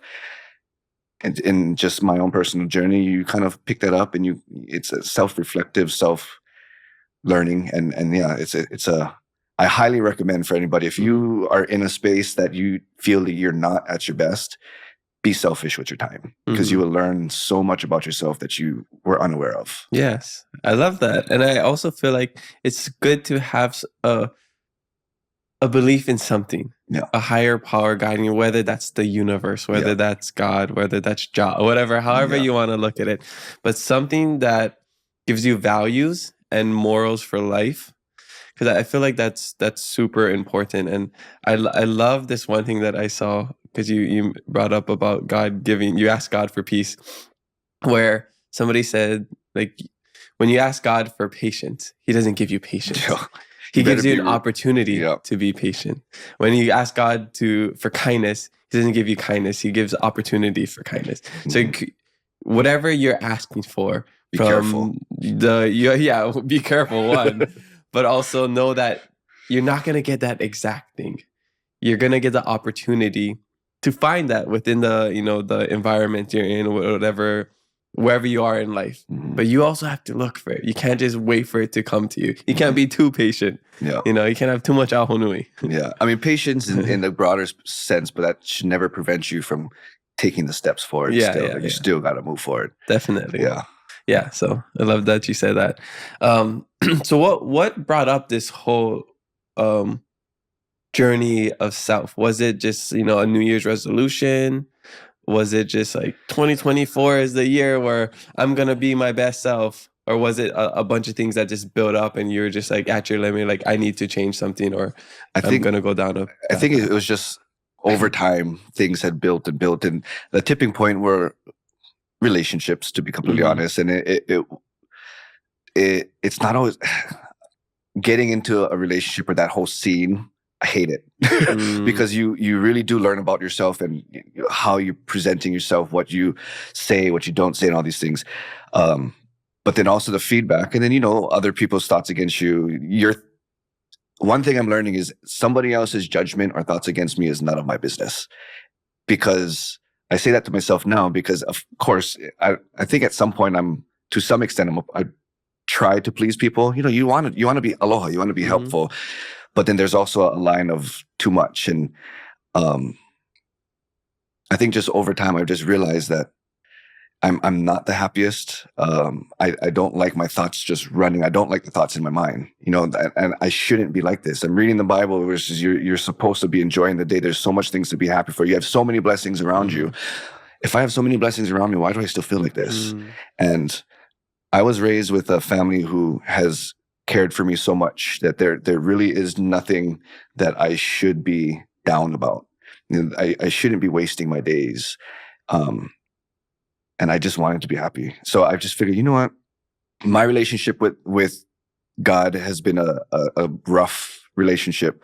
I grew up in the church, I like to think, because my mom was a solid Catholic and then more Christian practicing when we came into the picture.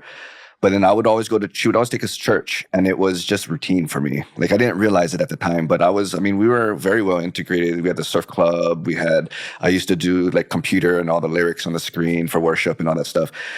But I really didn't know what I was doing, just going through the motion. And then I had my little time of kind of a rough patch with God, and me and my mom kind of conflicted and butting heads at times, because that's when I really started to get into hula. And then the whole paganistic approach to hula was an issue for her. And it's like, no, that was not what it was for me. But then it allowed me to have my own journey and to come back to God on my own story, in my own time, and in my own way. And I'm seeing the benefit of that now.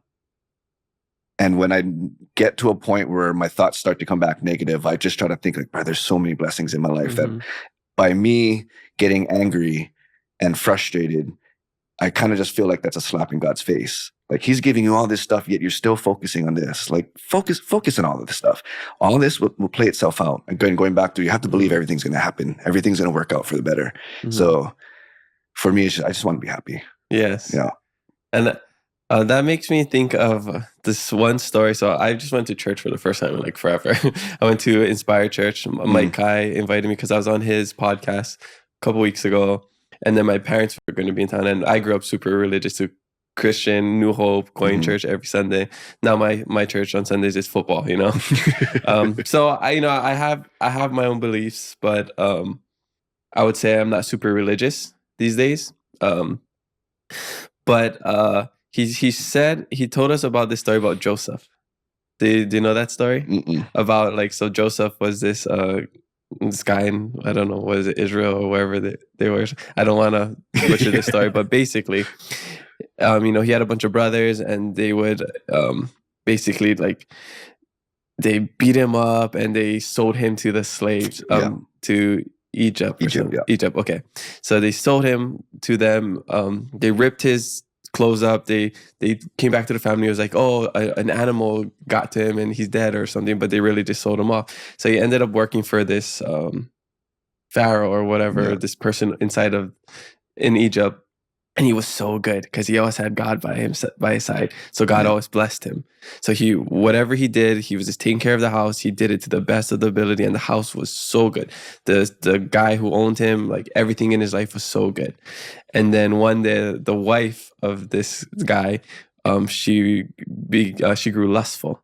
So she started to make moves at Joseph, and he would always try to deny it or whatever. And then one day, like she like ripped off his I don't know, malo. I don't know what they call it. That's the word that pops up in my head, malo. And then she goes to everybody like, look, he like sexually assaulted me or whatever. He tried to make a move on me. So then he was sent to jail. And then when he was in jail, like he was so good at everything that he did because he always had God by his side. Like he ended up, like, I don't know if he ended up running the jail or like he was on really good terms with everybody. And then there's these two guys that he was in prison with, which was a baker and a cupbearer. And so I guess he had this power to like interpret dreams. So they would ask him, well, can you interpret our dreams? So they both tell him their dreams. And then he's like, okay, for you, the cupbearer, good. For you, the baker, not so good. So like a couple of days later, the baker was found guilty, cut off his head. He was, make died dead. And then for the cupbearer, he was found innocent, and he returned to like the pharaoh, I think, whoever runs the whole entire Egypt.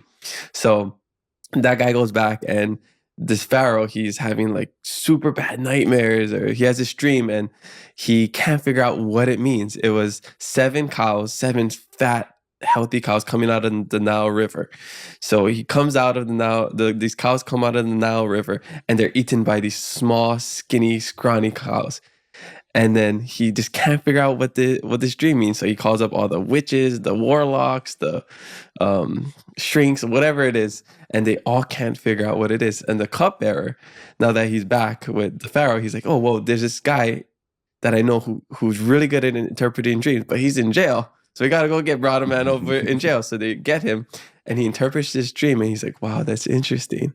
And he says, so the 7 cows, the fat cows, mean for 7 years, you're going to have prosperity.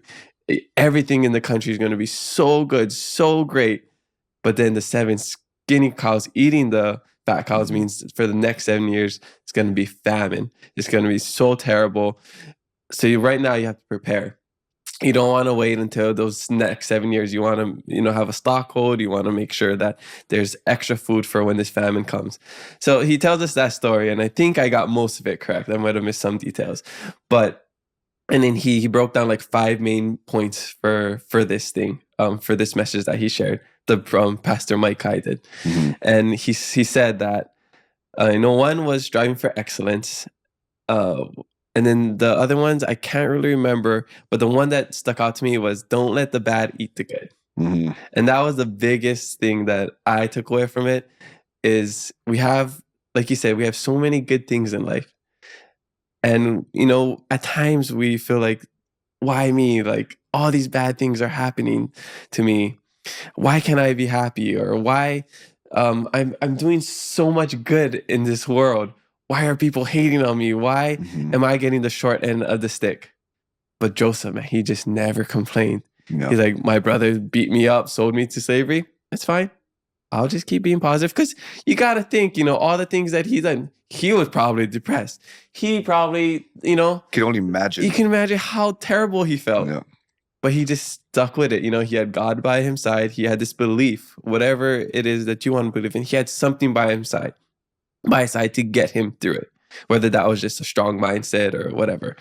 But, whatever you believe in, you can interpret this however you like. Because like I said, I'm not even super religious. I never go to church anymore, but I still love the message. Oh, religion to me, and people say, oh, you're religious. I'm not religious. Religion is a man-made thing. To me, the most important thing is you need to have a relationship with God. And your relationship may not look like somebody else's relationship.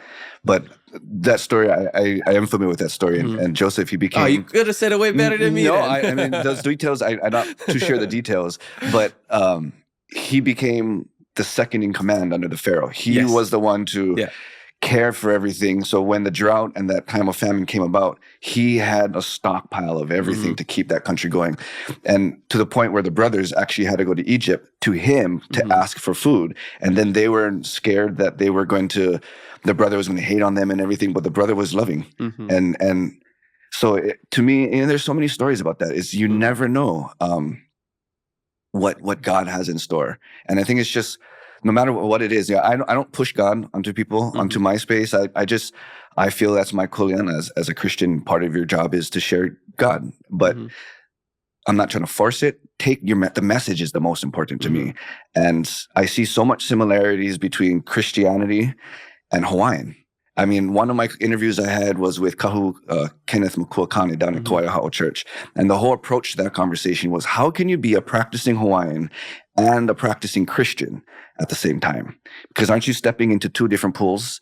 And how can you stand in two separate pools at the same time? And out of all the interviews I've done, that was one of the most that was criticized, and rightfully so. I mean, I expected that. But to hear, and the one thing that I think the biggest criticism in terms of comments that was getting back was he never even answered the question. Because I would ask questions and he would respond in a story and a parable in a sense. And if you look back at the Bible, what Jesus shared was parables. He never gave you the direct answer. He always made you think. And he always, if you understood, then it was right for you at that time. If not, you have a lot more growth in yourself to get to that point. And in Hawaiian, I think it's the same thing. And it's fascinating. For those who can accomplish that, more the better, And to me, I get that. Like, how can you do both? At first, it was a big problem. Like, I couldn't understand how Christians can come here and do all these things.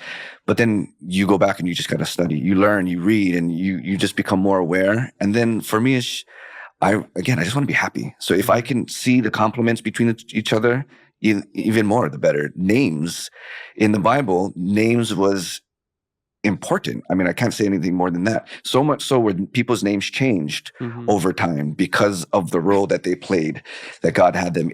Abraham, his name was Abram, and God changed it to Abraham once he was meant to be the father of many nations. His wife, I believe her name was Sarai, and then she got changed to Sarah because of the role then they're going to play afterwards. And if you look at Hawaiians, I mean, place names, Honolulu, going back to that name, it speaks of our bay here, Honolulu. One story that I've heard, Hono is bay, Lulu is this crescent shape, and it is what our bay is. And Kailua, I'm from Kailua. Kai is salt water, ocean water. Lua, one of the meanings is the number 2. So Kailua speaks of these 2 bodies of water. Some will say, oh, I thought that was like toilet water or whatever. Like, no. There's 2 bodies of water. There's Kauai Nui, and then there's Ka'elepulu. And to know how rich that made Kailua at that time. And from Kailua, it's a touchy subject because it's another tourist destination today. Yeah, I thought it was called Kailua. Yeah, or Lani Cry too. And so when people throw that out, I'm like, okay, first, I'll be honest. At one point, I remember there was an event and they asked me, where are you from? And I said, Waimanalo. Because I was ashamed to say I was from Kailua because of how everybody looks at Kailua. And then I came across a story that said that and this is just one story, and there could be other variations, but the first Hawaiians, they're out on their canoe looking over the islands, and they chose to come to Oahu because Oahu looked to be the most lush. And when they arrived on a beach that's called Hunananiho, which today we know it as Bellows Air Force Base. And from there, the story shares that the first settlement of Hawaiians of all of Hawaii was Waimanalo through Kailua to Kaneohe. And Kaneohe Bay was the most pristine water in all of the islands. And that bay has just gone through some crazy changes. So it's hard to see that today. It's still a beautiful bay. And this whole area is still, that whole area is beautiful. But the story shares that they chose that spot because the ecology, I guess, was just the best. So to know that that became the first settlement of all Hawaiians pushed my shame away. I mean, I'm not from Mamanalo. I'm from Kailua. I'm born and raised Kailua. I'm proud to be from Kailua. And is Kailua crazy today? It is. I mean, my parents are born and raised Kailua, and hearing their stories, my mom was raised on the beach of Kailua, where it's pavilions and by the boat ramp now. She was evicted from her house because they were going to, I think, build a parking lot, which never happened, and it's a park. And to know that, I mean, to hear their stories of the changes of Kailua is crazy. And just from me being from a young kid to now, I can see the changes in Kailua. So it's difficult, but then when you come across stories like that, that's what I want to focus on. I would rather put my money into that and have people know about Kailua this way than how it is today. And that's just me, you know. So naming it's just as important in Hawaiian culture as it is in the Bible, in other cultures. I mean, even in English names have meaning, but how much do we give attention to that? Yes. Yeah. I love everything you just said there, especially how, you're just sharing these things, you're educating. Sorry, I just talked. No, same. Poaki, right? But, you're not trying to, in a way you're teaching, but you're not trying to tell people how to think or teach them and saying, this is how you should live your life. This is what you should believe. We're just making them think. You're giving them some information to make them think a little bit more when they go to Kailua. When they're from Kailua and they're ashamed and they don't want to say they're from Kailua, so they're saying they're from North Nalo, whatever it is. That's new one to me. Yeah. Well, I just made that one up. Well, because I know that South Nalo is Hawaii, so I'm guessing North Nalo would be Kailua, right? I think close enough. Yeah, close enough. So. Yeah, I think it's same with this. I relate to it so much because here we're sharing, we're giving perspective, we're sharing stories with people, not to tell people how they should live their life, but to make them think, to give perspective. When we post clips to social media, we're not saying this is the way you need to live your life. It's think about these things, start these conversations, have these conversations, have the dialogue with people, because we have so much stimulation and noise coming from all sides, from social media, from real life, from social interactions. And we don't know what to believe, Yep. So just take it all in, accumulate everything like a video game, get all that experience, level up constantly, and then, go on your own path. Yep. That's what it all is. And 100%. That ties into just whole journey of discovery, journey of self, it's all related. Well, that only brings up, I was always thinking, if I had a plaque on my desk of what my title was, what would it be?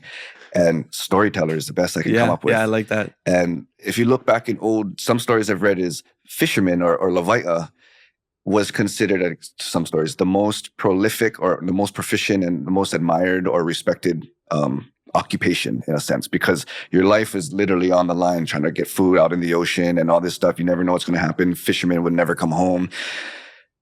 And then I'm thinking I'm not a fisherman. I don't know how to do all that kind of stuff.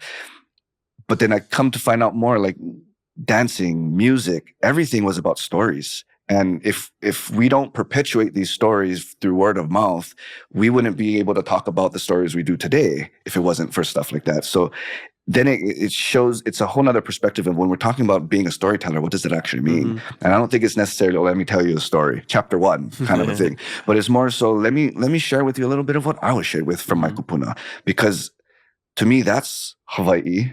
Just as much as the Hawaii is today, but I love that kind of a perspective of Hawaii. So we need to continue that. And I just think I would want my kids to be telling the same stories too. For sure. I think you're doing a great job. You're a great storyteller. I wish you would have told the story. I don't know the story. I'm not a good storyteller. So I'm just a native Hawaiian Portuguese. That's what I think so too. Yeah, you're a native Hawaiian storyteller. I'm just a native Hawaiian Portuguese. I can talk. That's when you talk about titles, I think that's gonna be my new title now. There you go. I'm gonna put that in my bio. I'm native Hawaiian Portuguese. Because yeah, I like to ask questions. I'm curious. I talk to people, but I wouldn't say I'm the best storyteller. I learn a lot, but I'm the kind of person I have hard time regurgitating everything. Oh, me too. Like I can be like, oh, I listened to this one thing. It was so good. It was kind of about this thing, but wait, actually, no. I think this person, like, I have a hard time recounting everything. But you're a good storyteller. So you take that title for us Kamakas. So I have to share it real fast before I forget it, because afterwards you ask me about a week later. I'm like, fudge, I don't remember what that was. Wait, give me a second. I have to go look or watch my own video. But I think it's just talking about it. It's not necessarily us remembering it, but we have to give life. Yeah. And I think just by talking about it, you give it life. Yeah. But you are a good. You talk about it in a very concise and eloquent way where it makes sense. I think I'm more just like, thank you. I feel like, bro, I'm not a good talker at all, but everyone's like, nah. No, I feel if you're in my head, you would think that I'm all over the place, because I think I'm all over the place. That's funny. All right. Well, great question, Kimberly. That led to a lot of good conversation. I know. Sorry. Was that a 10-minute answer for one question? No, we have no time limit here. Next question comes from Little Brown Gal. This person says, what is his favorite part of serving the community through his work? For me, it's knowing that what I do contributes to our community.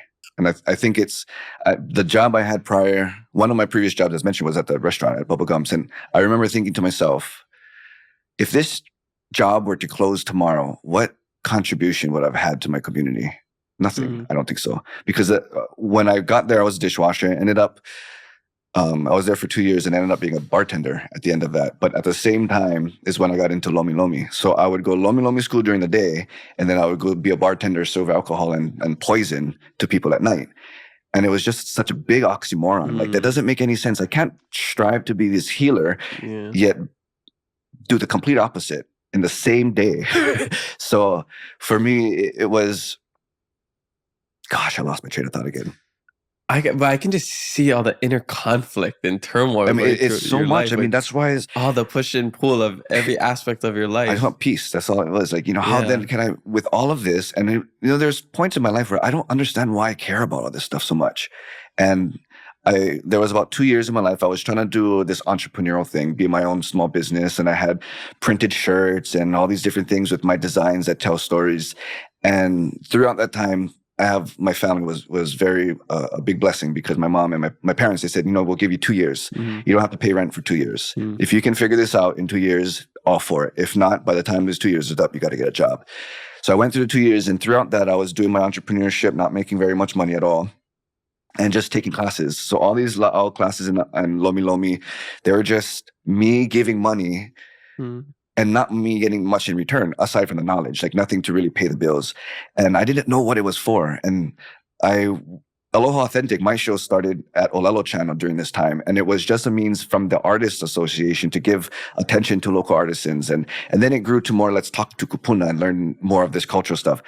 And it was just once a month, doing it all the time throughout all these other classes I was doing. And multiple times, my mom was like, why are you doing this? Like, you're just spinning your wheels. The show, you should just stop the show, because I would end up paying money to do the show, and I wouldn't get no statistics. I don't know who watches it. Being on Olelo, I figured nobody watched Olelo, which is not true. A lot of people watch Olelo. But that was just my mindset. And it was, gosh, what was I saying? I do this all the time. I'm never the person being interviewed. It's always nerve-wracking. Talking about the Aloha Authentic show. And then, and stopping. So, so mom, she would say, just stop, because I would stress out. Like, I gotta get a guest. I need to do this.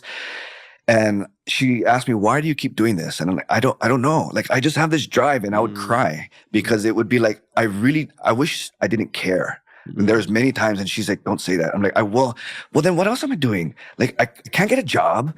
I don't want to get a job, because then I feel like I'm contributing to somebody else's goal, where I have just so much passion inside. I don't know if it's called passion. I don't know what it is, but it's frustrating. And fortunately, my mom was I didn't stop. Fortunately, I kept going to the classes. I kept Aloha Authentic, and nothing made sense what I was doing it. When this job I have came about, everything started to come together. And it's one of those, I gotta believe in God. You just have to have faith, because I was wasting money. I felt like I wasn't going anywhere in my life. And when this job came about, then it all started to make sense that all that time that I dedicated with all these other classes, all these other kumu, not making money, but just spending hours doing this away from home. I'm not an expert in anything, but I have a little knowledge of so much different spaces that now I can share with our community, a greater community. And hopefully through what I share and what I do, people can have trust in what I say. Because for me, I know that at the station, not much people can, we all have to kind of like edit and approve each other's stories. Like you have to get it approved because we make sure that everything is legit. For Hawaiian stories that I do, nobody else can really kind of confirm. So it's even an extra kuli on my shoulders to make sure that, right, you better make sure that all of this is as legit as you know, or put it out in the sense that I want you to know that this is just what I know, but there's so much other stuff, but just learn along with me. And I now realize that all that time, all those tears, like literally crying myself to sleep because I don't know what I'm doing. Now it's starting to make sense. And I think that's part of my story and my journey of self-acceptance in many different levels, but especially with God, that there's so many examples of God's blessings in my life that I should stop being so quick to judge the things that I don't have and just shut up real fast and look what you do. And give the attention, give a day just to see the blessings, absorb it, wake up tomorrow, and then tell me how you feel. Because if you can sleep on that and you can come to realize that you are fulfilled already. You know, I have everything I need. And there's places I want to go. I have to believe I'm going to go. I'm going to head in that direction. But all I know what to do right now is share what I know. And I don't know what my next step is in life. You know, I don't know where this is going to go. I wouldn't have expected to be on this show, so I'm really cool with that. So it's little things like this. It's like confirmation for me. Like you're not there, but you're heading in the right direction. And with everybody's koku, I mean, when people come up to me in public too and just give their kind words and share, the one humbling thing, and I say this with the most humility, is when people come up, I would say 50% of the time, the first thing people say is thank you. Yeah. And to me, it's like, you know, all those tears and that frustration is all worth it. Because if I can just inspire somebody with the knowledge that I have to go and I can feed you, I can lead you to the water, but how are you going to drink? You got to drink it yourself, boo. Yeah. So hopefully I can inspire you enough that I'll leave you with a little teaser and you want to know the answer. I'm not going to give you the answer. You got to go figure it out yourself. Yes. And then in that process, welcome to all of this that is there for you. Yes. Yeah. Well said. I love it. That was so perfectly put. Those thank yous, they really mean a lot because I get that too. That's, you know, when this started to get big and, you know, I'd go out and get recognized.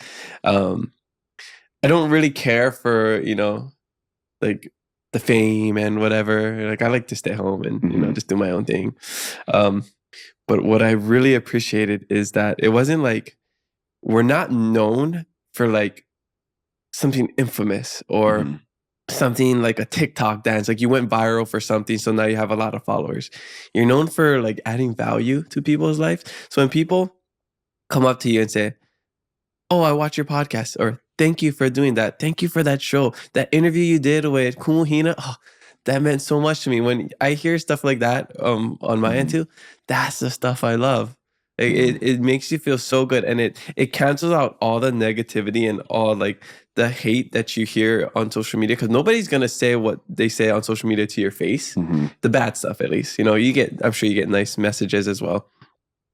But when, you know, especially in a time where like we'll be getting some heat for something, and because it's always like the minority is very loud, right? Yeah. So it kind of, you sometimes forget that there's so much good. There's 90% good. Yeah. So when the people that come up in person and tell you that you're doing a great job, even your family, your friends, you know, it just gives you you know, it just affirms what you're doing. Yeah. You know, I was told too, is like, you know, it's the loud, just like you said, it's the minority is the loudest ones.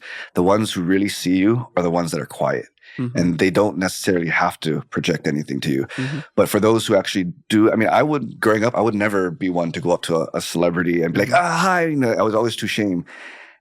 But now when people come up to me, one, I don't consider myself a celebrity at all. Like, I feel like I'm just in everyday, this is my job, but I'm stoked to be able to do this because it makes me know it. I know that what I'm doing is making Hawaii a better place, whatever that may look like. Shucks, I did it again. No worries. I said I'm not famous. I'm just recognizable. Yeah. You know, this may sound super arrogant, but I've always wanted to be famous, humbly on the inside, because I always felt like, you know, think of Oprah. She's famous. If she were to do anything, the influence that she has in this world, others may have their own opinions, but it's just at that level. So who in the Hawaiian community, like where in Hawaii, how can I bring Hawaii to that level? And I figure if I get famous, then I know that this stuff ain't gonna change me. I know who I am and what my kuleana is. So do I want to be famous on the inside? Yeah, but it's not for me. It's because then hopefully I have the eyes and the attention, and with everybody with me, everybody I've interviewed, all these kūpuna, my kūpuna with me, I know they're on my shoulders. And again, I'm not going to do anything that I know if I go home, because I still live with my parents, my dad's going to give me dirty lickings. So I know if I can get to that point, what would it look like to take Aloha Authentic around the world and share it? And people recognize me, and that's good. But I just hope I'm not that celebrity. You know, I don't look at myself that way. But I do want the fame. I feel the exact same way, except not fame for me, fame for the podcast, for my product. It's like my child. Like I want my child to be famous. Yeah. I'm okay with just, you know, being the conduit for that. Yeah. Because, you know, the more followers you have, the more your message can spread to a bigger audience. So I totally feel you on that. And yeah, cool. I love it all. Yeah. And I think you're doing a great job at all of that. Thank you. Next question comes from Dew of Heavens. This person says, what is something you're most proud of in your recent years? It might be kind of similar to what we already talked. Yeah. This year, I'm very proud of myself. You know, I would never have said, yes. And I think that's one thing that I'm learning is it's okay to lift yourself up. Yes. Because if you don't lift yourself up, maybe you cannot rely on somebody else to lift you up. And this journey with God, I have also this journey of my own sexuality. You know, I've been a closeted gay most of my life. And lately it's been, and I have to give thanks to the position that I hold and that influence that I have already. I like to think that, you know, if people are watching me already, I want to leave good in this world. So I might as well just be as open of a book as possible. And if I can influence somebody in their depression, in their mental health, in their sexuality, in questions that they may have, I mean, I won't have all the answers. I can share you my experience, and hopefully that may lead you to a next step in healing for you and self-acceptance for you. Because I can say this year is we're in June right now. 6 months ago, I'm not as happy as I was now, as I am now. And I think within 6 months, it's only been a short amount of time, but there has been a lot that I've come to realize and accept within this time. And I'm proud about that. Nice. Yeah. I'm stoked for you. It's just seeing other people happy makes me happy. And like I feel like so many of the things that we've talked about, it keeps coming back, and it keeps connecting to everything we're talking about. How it's simple as you just said, you know, what you're doing could influence other people, but the same way, like God not giving you the answers, but He gives you parables and all these stories. No, that's based. I'm not saying you're God. No, I'm not saying at all. You're doing God's work in sharing your story, sharing these things to inspire others. And whether you're famous or not, you are influential. You know, however you want to look at it, you're inspiring people. And I think that's the goal of life, is just to inspire people, be happy, mind your own business. Yeah. And, you know. I listen to Joyce Meyer a lot. And if someone needs some words of inspiration, she may be a good place to start. And she's very simple. She's very blunt. But one of the things that has stuck in my mind, to have a good life, believe in God, and do good. That's all. Don't need to make it complicated. Keep it simple and do it good. And by me just thinking of it like that, like all this craziness comes down to just in two pieces. And I'm not so flustered anymore. What does that look like? Believe in God. I day in and day out. By me talking more openly about God on social media, which I was very, I was against it at first, and then I got very shy. And then the process of opening up more has been a little challenge, but you just accept it. You know, all this, the shame that you can have about being gay or all these, put all of that aside. Like, again, my goal in life now is to be happy. And what does that look like? What do I need to do? Because I can't base my happiness off of how everybody else makes me feel. Feelings are fickle. And if I could inspire somebody's journey with my journey, all the better. Ai ka hula. Vai hoi ka hila hila makahale. Perfect. Awesome. I think so. This year, or the last couple months, even like towards the end of the year too, I really like came into the space of like just truly happiness, truly being happy and accepting my life for what it is, the things that I like. So like last August, I broke up with my ex-girlfriend because I said I didn't want kids. So, you know, I had to like come to that acceptance of all of it. And because there's that pressure, you know, you're getting older, you're in your 30s, you know, there's these steps in life that you have to take. And like, it just wasn't something that I really wanted to do. But there's that pressure of like making your family proud, making, you know, your friends and everybody proud, but making everybody happy but yourself, you know? So, and I did that, and I lived for 6 months alone and just, you know, reflected a lot and just came to this realization that like, I can make my life however I want to make it. I don't need to follow the path that everybody else is on. And once I really accepted that, it was so liberating. Yeah. Like now I truly say like, I'm so happy. I'm like, I'm such at peace with my life right now, accepting that I can do whatever I want. Like I do whatever I want that makes me happy. And people got to accept it because they're not the one living with the consequences. They're not the one that have to, I mean, once you're with somebody and you break up, you know, there's domino effects and, you know, people are close with that person as well. And like you affect people in a certain way, but like they're not the one that has to deal with like the loneliness, the heartbreak, the guilt. It's easy to talk. Exactly. Put yourself all in my those shoes. Things. And then I just got to a really good point towards the end of the year. You know, I met my current girlfriend, super happy. And like, I'm just like at such a good place. But it was those like 6 months where, you know, it was post breakup and just like the journey of like, what do I want my life to be like, you know, especially in this new space of like fame. You know, it's different because, you know, you have to watch out what you do now. You know, I can't just be going out on all kind of dates because, you know, I'm like the Keep It Aloha guy, you know? So I'm sure you realize that too, you know? Yeah, don't look at me when I'm driving. Yeah. You know, you have this image that you want to uphold and, you know, so, but yeah, I'm just telling you from my own experience, once I just like accepted I am who I am, I like what I like, I started watching anime, you know, because like what made me happy as a child? Watching cartoons. Yeah. So anime is just adult cartoons. So like all these things that I just feel like we learn growing up, we were conditioned to learn as we get older, as we become an adult.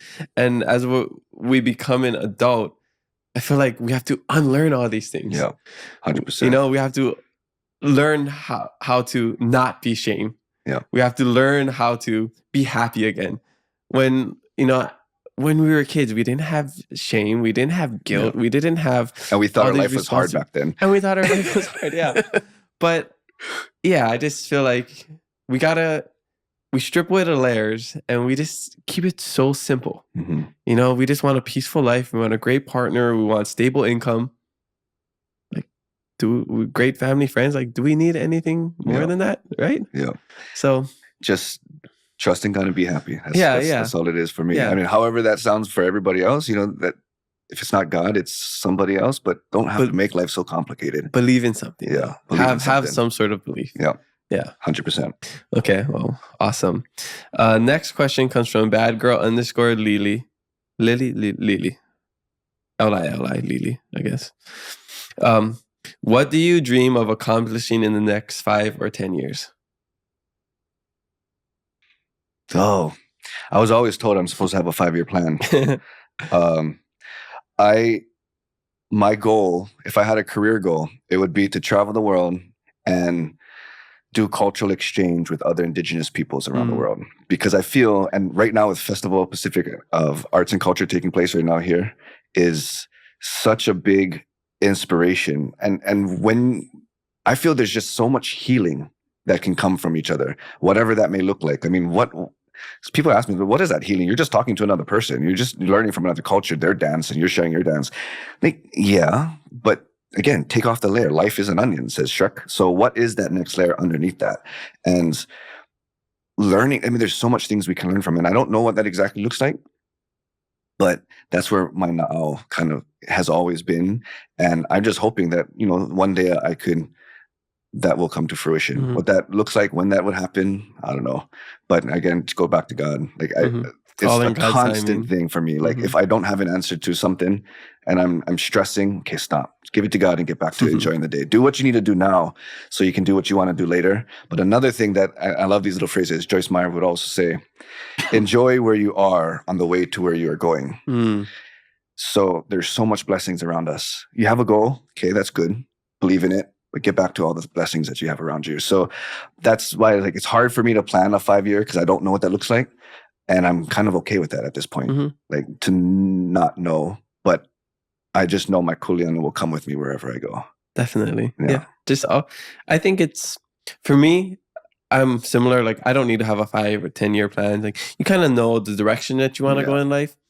But for me, I just feel like it's always good to have something to look forward to. Because that's what gets you to the next day. That's what gets you to the next week. Knowing that, I got a vacation coming up in 2 weeks. Or I have this date coming up, in a few days, whatever it is. Like always having something to look forward to, or a show in like a month that I'm just like, cannot wait for the show to air. Just having something to look forward to. And it doesn't have to be that far in the future. I just feel like enjoying the present, but knowing where you're going is... that's totally okay. Yeah. Okay. 100%. Next question comes from Gonzalez Graphics. This person says, where's a great resource for some of the deeper histories that you've researched? Oh, there's so much books. And I used to hate reading. I still kind of do, unless I'm fascinated about what I'm reading about. And then I kind of catch myself like, wow, I've been reading this for a long time. But I mean, there's so many resources out there. And just on the top of my head, some great books I feel like every household should have. Hawaiian Dictionary, first and foremost. But other books, I mean, a life-changing one for me and I think if not the first, the second book I actually read from cover to cover was Queen Liliuokalani's memoir, her Hawaiʻi story by Hawaii's queen. And it's one of those that I had to put down multiple times because I just got so pissed off because of everything that has happened. And, it's funny because when in public school, I mean, I think it's safe to say that Hawaiian history starts off with Pearl Harbor and then it goes to statehood and then comes into today. And when we talk about things that has happened prior to that, especially when we talk about the overthrow and all these things, then a lot of sensitivity comes about. But for me, it's how then can I take all these stories of pain and hurt, which is legit, and we have every right to be hurt, but with every negative, there has to be a positive. So how then can I turn this around, keep these stories living? Our visitors, they come here to Hawaii. This is a history that they should know. So any visitor who's coming to Hawaii, I highly recommend Iolani Palace. You have to go to Iolani Palace. That should be part of your itinerary. Other places, Queen Emma's Summer Palace, all these other things that there's so many out there that have the history and stories of Hawaii that's what we want you to know. Hawaii is not always glitz and glamour. We're not just the blue skies, beautiful beaches, your vacation. Because remember, your vacation is our work day and we're over here trying to survive. So as a hula dancer, I would rather have hula as part of your experience rather than just a fluff to your vacation. I want our stories to go back with you and that's why for me, in my show, I just always felt like I'm tired of you guys getting your stories from someplace else. If you want to know about Hawaii, talk to us. We're the storytellers, and these are the stories we want you to know. So I just think of it's just like a pebble in a pool. Like we can just throw a pebble in the pool and let that ripple just continue to grow wider and wider. And to me, that's our stories traveling around the world. And I would want to come across a time where I'm traveling someplace, a random person sees me, talks about Hawaii and the things that they know, and they tell me a story that I can agree with. They tell me a story that I love to share, not the ones that I'm dancing and one lady came up to me and she's like, oh, I just got my state ID. I'm a Hawaiian now. Whoa, no, you're not. Okay. That's like, I can shut you down and I would like to, but behind that, I'm going to give you why. You're not a Hawaiian, but I'll tell you why, and I know that may ruffle some people's feathers, but to me, that's the importance. And I can just do what I can do. And yeah. I forgot the question again. No. Gosh, it is so nerve-wracking to be interviewed. You're doing great. This is so hard. That was just a question about how can people, what's some resources for people? Kalabai. Deeper histories that you've researched. So the book, the Hawaiian Dictionary, and there are multiple, but I highly recommend Mary Kovena Pukui's dictionary. Hawaii Story by Hawaii's Queen, but other resources. I mean, here on Oahu, we have the Sites of Oahu book, and it's a lot of different, it's a compilation of different stories for the different areas around the island. But the most valuable is really sitting down and talking story. Because there's things from the books, but you also have to take into account a lot of the history that is written about Hawaii is from a haole person's perspective. So, I mean, take that with a grain of salt. Because if a native Hawaiian were to write the same story, it could have a different variation. So it's also, taking these, but also keeping yourself as an open book and just absorb everything. To me, that's, if you really want to learn as much as you can, that's the best way to do it. Reach out to people, talk to people. But the great books to start off with are those ones. Okay, mahalo for sharing that. I want to say it just because I want to make sure that we're encouraged by the progress that we have, because I do see change from the last decade or so, because I get messages from even friends and random people that, before they're coming, they're like, hey, what are some resources that I can look at before I go? What's a book that I can read? Like I just had a friend come recently. He was like, hey, what's a book about Hawaii I can read? Because they are more aware of these things and the history, the hurt prior to coming. I get emails from somebody that is thinking about maybe moving here or buying land. And they're aware of themselves being a haole. They're aware of how it affects the local people. So I know it's not just me getting these. Maybe I get more of it because of the platform that I have. But I see just from years ago, from being in college to now, people coming here and asking questions and being aware of their role as a guest, as a haole, as a foreigner coming to our space. So that makes me stoked. We are making progress. And it's people like you, people like that come on this platform that share their stories, their resources, share the real history of Hawaii.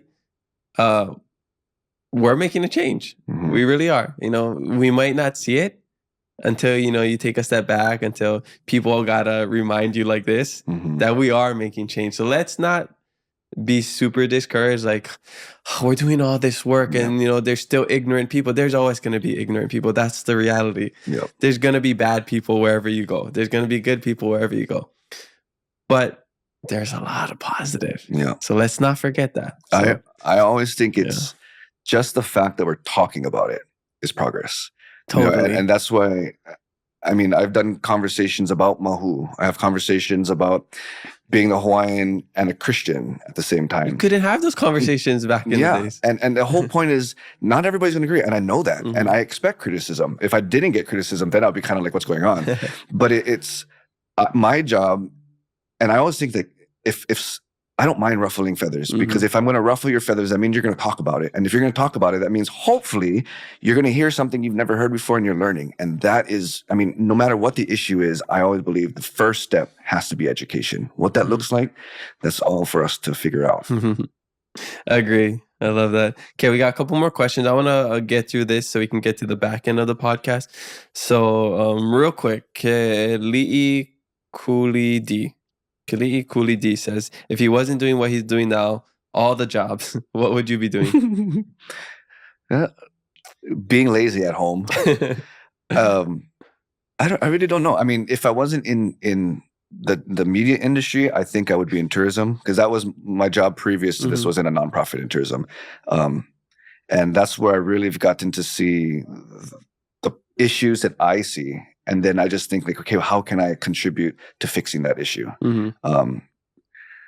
So yeah, if I wasn't doing this, it would probably be in tourism. If not, I mean, I've always wanted to just work for myself, and that's just a struggle. So I give you guys props that you guys can do all of this. It's super hard. But if not that, either at home being lazy or I can finally get back to surfing. It's been a while. This is my pail. This is my super. I've been injured for like months, so I haven't been able to surf or exercise. So this is like every day I'm just like, I just want to go to the beach and tan. Because I get my color from when I surf. Yeah. Because I don't like just going to the beach just to sit down on the beach. Yeah. Let's just go float in the water. Like you're just marinating. Yeah. I don't want to marinate in the salt. Okay. This question comes from my dad, Michele Hallelu 33. He says, one of my favorite Bible passages is Jeremiah 9:23-24. What's one of yours? I don't know. Oh gosh, I try to memorize verses and it's so hard. But there is one that I try to wake up every morning and kind of say it out loud. But it's, oh gosh, now you're putting me on the spot. There's so many. It's something to do with the grapevine. Like God is the vine, and I am.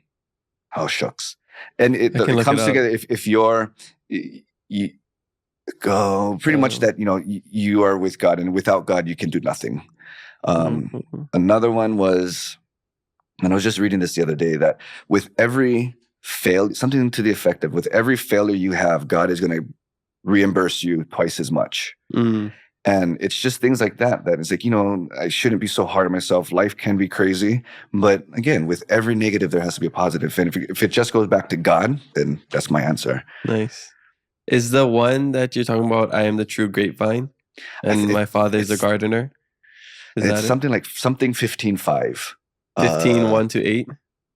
John 15:1-8. This one, I am the true grapevine, and my father is a gardener. He cuts off every branch of mine that doesn't produce fruit, and he prunes the branches that do bear fruit, so they will produce even more. I don't think that's the one, but it's close to that. Okay. That's a good one, though.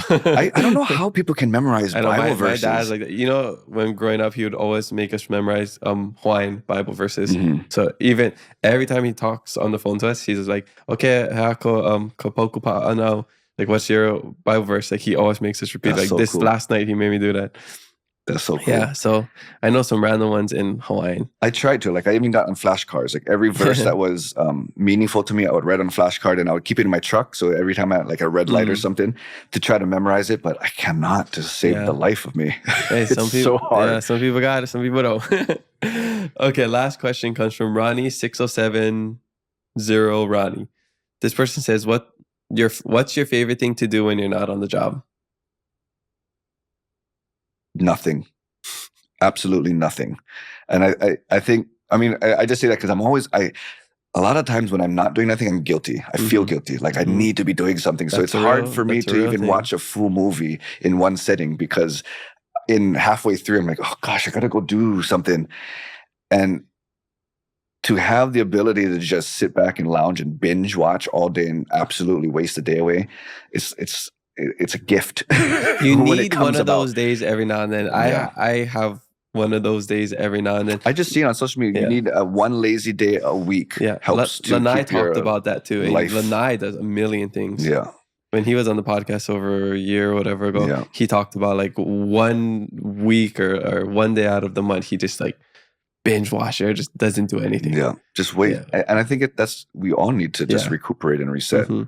So Awesome. Absolutely nothing. Nice. That's a great answer.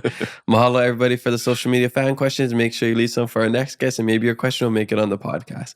All right, so we're coming to the back end of the podcast, and I like to ask all of my guests the same question about keeping it aloha. It's the name of the show. You have a show, Aloha Authentic. I have a show, Keep It Aloha. Which I think is so cool. Keep it Aloha Authentic. But I want to know, in your life, how do you keep it aloha? Gosh, there are so many things. For me, though, what's interesting is being a host, being on TV and talking as a career. I'm a quiet person. I'm not a talker. I'm an introvert. It takes a lot out of me. Like if I host an event or whatever, don't talk to me for like 2-3 days because I'm down recuperating in my house. Which is just fascinating to me that I'm doing what I'm doing.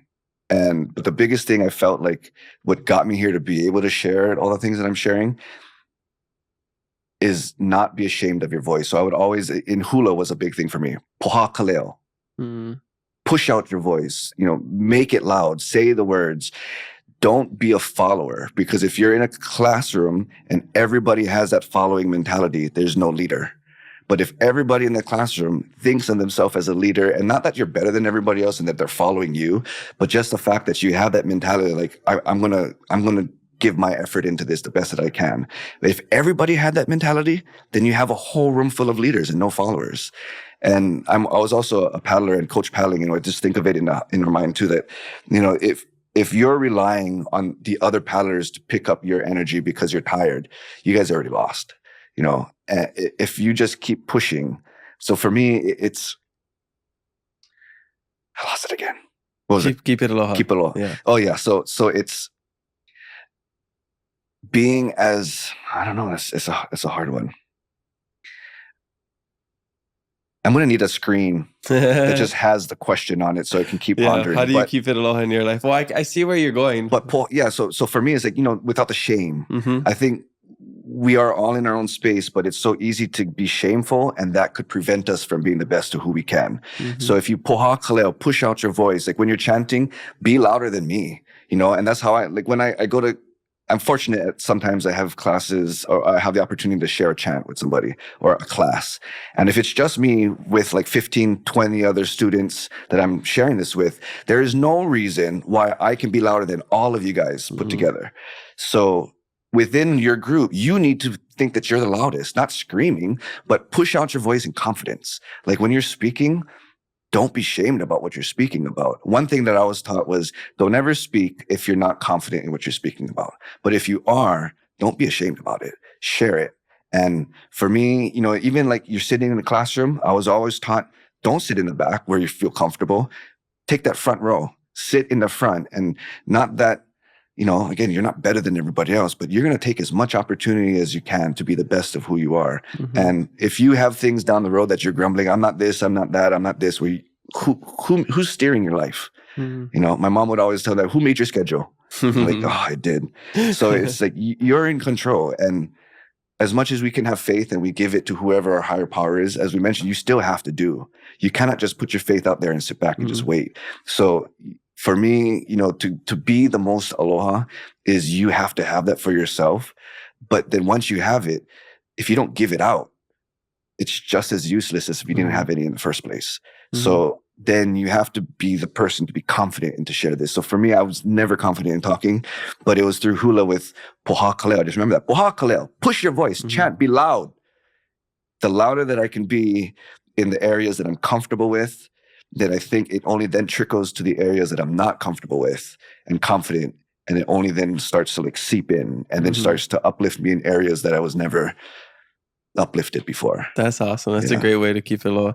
And I understand when you mean be loud, but you're not saying be obnoxiously loud. Don't scream at the top of your lungs, but be loud where you're confident. You stand strong. You're like, Ayo, I want that person in the back of the room that in the shadow you think nobody can see you. I want you to hear me just as clearly as this person in the front. Exactly. And that starts with confidence. Yeah. That's a great way of keeping it aloha. Okay. I want to know, because we both love Hawaii and we both do things that, at least in our minds, are contributing to this lahui and to this community. So what is your favorite thing about Hawaii and this place? That's a hard question. For me, I guess, it's just our history. Because from the history, there's so much things to learn from. And then when you're learning the history, you realize that it's not just one thing to be proud about. You actually start to be proud about every single thing that you come across. For me, I'm proud about farmers, and I'm not a farmer. I'm proud about other aspects of culture and the people who are holding that space. I'm proud that I'm a part of this lahui with them, even though that I know I can't do what they're doing. And I think it goes back to we were talking about, being hula is you're Hawaiian by doing that, not as much as, surfing and all this stuff. I always thought, like, I'm not in the lo'i, and I'm not in my malo. I'm not doing all that like I used to, but also I don't like to be dirty all the time. Like, I like to be clean. So does that make me any less of a Hawaiian? No, it doesn't. So I just feel like what I'm doing is what I'm meant to do. And yeah. Yeah, we're living in a modern day ahupua'a. It just looks different. Not everybody's going to be a farmer. Not everybody's going to be a fisherman. Yeah. Not everybody's going to be a host. Not everybody's going to, be on social media. We shouldn't all be in the same space. There could be a few people that do it all. Yeah. Those people you guys are annoying, amazing. By the way. Yeah. Yeah, come on. You make us look bad. But there's some people who are great surfers, great speakers, great farmers. They can just do it all. They're educated, all of that. But we all play our important roles in this modern day ahupua'a. So we just got to remember that what you're doing, if you're Hawaiian, you're representing Hawaiians. Just keep doing it to the best of your ability. Be excellent. Yeah. And I think just, aloha. I mean, we all talk about, everybody knows about aloha. So if you're talking about Hawaii, of course, aloha comes up. But then I guess to me is really, really, what does that mean? And I think it's going to be a lifelong lesson, because we're not going to know. Again, when people ask me, what does aloha mean? I really don't know what the translation into English is. Yeah. I mean, we could say hello, goodbye, but that's very superficial. So I just think it's this exchange, but through that exchange, there's so much benefit from it. So by me learning our history, it gives me a better idea of how to move forward. Yes. And that's the best thing for me about Hawaii. Yeah. I like to see aloha as like this fluid thing that's always changing. There's always the core things, like the things you tell people about aloha that are just easy to explain. Love, compassion, hi, bye, whatever it is. But I explain this too. It's like aloha to me is like whatever's happening in my life, whatever's the most important thing, whether it's patience, because I need to learn more patience, whether it's kindness, whether, I'm just not being a good, I don't know, I'm not really good at my job, or I'm not happy with myself. I have to aloha myself. So it's more love at that point. So I feel like there's a whole spectrum of aloha. And like whatever you're going through in life, that's what aloha means to you in that moment. So yeah, for me, it's like aloha is whatever is the most important to me today. That's awesome. Yeah. I always try to ask when I remember, like, what does aloha mean to you? Because you never get the same answer. Yeah. Everybody has their own interpretation. Yeah. Everybody has different ways of keeping aloha. Everybody got a different definition of aloha. Yeah. Everybody got different accounts of how. But that's aloha also is. The authenticity, I feel like. And I mean, just going back with Festpac today, this whole time that we have right now, seeing all these other indigenous peoples and their cultures and their connections and hearing their stories and their pride. I mean, the opening ceremony, the smiles and the pride on people's faces made me proud for them, but it also made me proud for me. Like, I'm so proud to be a Hawaiian. Yes. And then what does that mean? I don't know. I'm going to just be the best that I can. And yeah, I think the coolest thing about the Festpac is that it's connecting us to all of our brothers and sisters of Polynesia and I think Melanesia. There's a couple other people outside of Polynesia. Polynesia, right? Melanesia, and Micronesia. So it's cool because we talk about, trauma bonding. Yeah. And it's easy to, play the victim, be like, oh, poor us, poor Hawaii. Yes, our history is sad. Yes, it's unfair. Places around the world have dealt with similar things. It's and we're not even the worst ones. It's not just us. Yeah, it's not even the worst one. Yeah. Jordan was just telling me before you came in, we were talking about this like Navy SEAL guy or whatever, and he like had been watching somebody talking to his family of like I don't know where it was, but a foreign country where like their family members or heads are being blown off and like people are dying, whatever. And, you know, of course, we like to think we have it the worst, right? We're like, oh, life is so hard. Where, you know, it's pretty good because he was just saying how he loves America. It's like a controversial thing to say. How many ears just went perked up? Yeah. I don't want to. I'm just calling out Jordan because of like, I don't want to compare, but when you look at America compared to like the other places, it's pretty good compared to like the other places. Yes, the history terrible. Some of the things we do still terrible, but compared to other places, like you gotta look at the best. You know, I think being an optimist yourself, that is inspiring because it's so easy to jump to the opposite side of the spectrum. So we need people like you to, and for me, I try to, but it's like we need more positivity because if we're all like sponges, we only take around what's around us. So I try to put myself in positive spaces too because I know that I absorb the aloha from others, and I just hope we all can kind of look at life that way. You know, just because we share it, it's only, the more we can talk about and the more we can talk about, the better. Yeah. But 100%, we are not the worst. So even by learning about Aboriginals, that there's healing for us. And I would hope vice versa too. But I forget what the movie is called, something about the rabbit fence. And it had to do with the Aboriginals. I remember watching it in school. Oh, yeah. It was horrible, horrible, horrible. And it just makes me think like, okay, we have a bad story, but ours isn't that bad. You know, and then I don't know. There's healing within that, and then for me, it's like, okay, what I'm going to do? I want to, you know, I can help, like whatever that may look like. I don't know, but with this and having all these other nations and their issues around and their stories, it is just super inspiring. Yeah, and it's not to take away from not at all anything that has happened to us and what we're going through. It's just learning that we're not alone, and that's what it is. Same with you coming out. It's not like saying like, oh, look at me, give me all this attention. It's like, hey, you're not alone. You don't have to be ashamed to I can guarantee you there's other people who's in the same exact position. And I'm just hoping, I mean, if there was somebody who said that and I watched it, it would have helped me. And, you know, I've seen stuff, but especially not necessarily in Hawaii. A public figure. No. So in my mind, it's like, you know, I have this platform myself too. I don't want to be famous. It got me a long time to take a selfie. And when selfies first started, I was like, no, not at all. But then now I catch myself doing it all the time.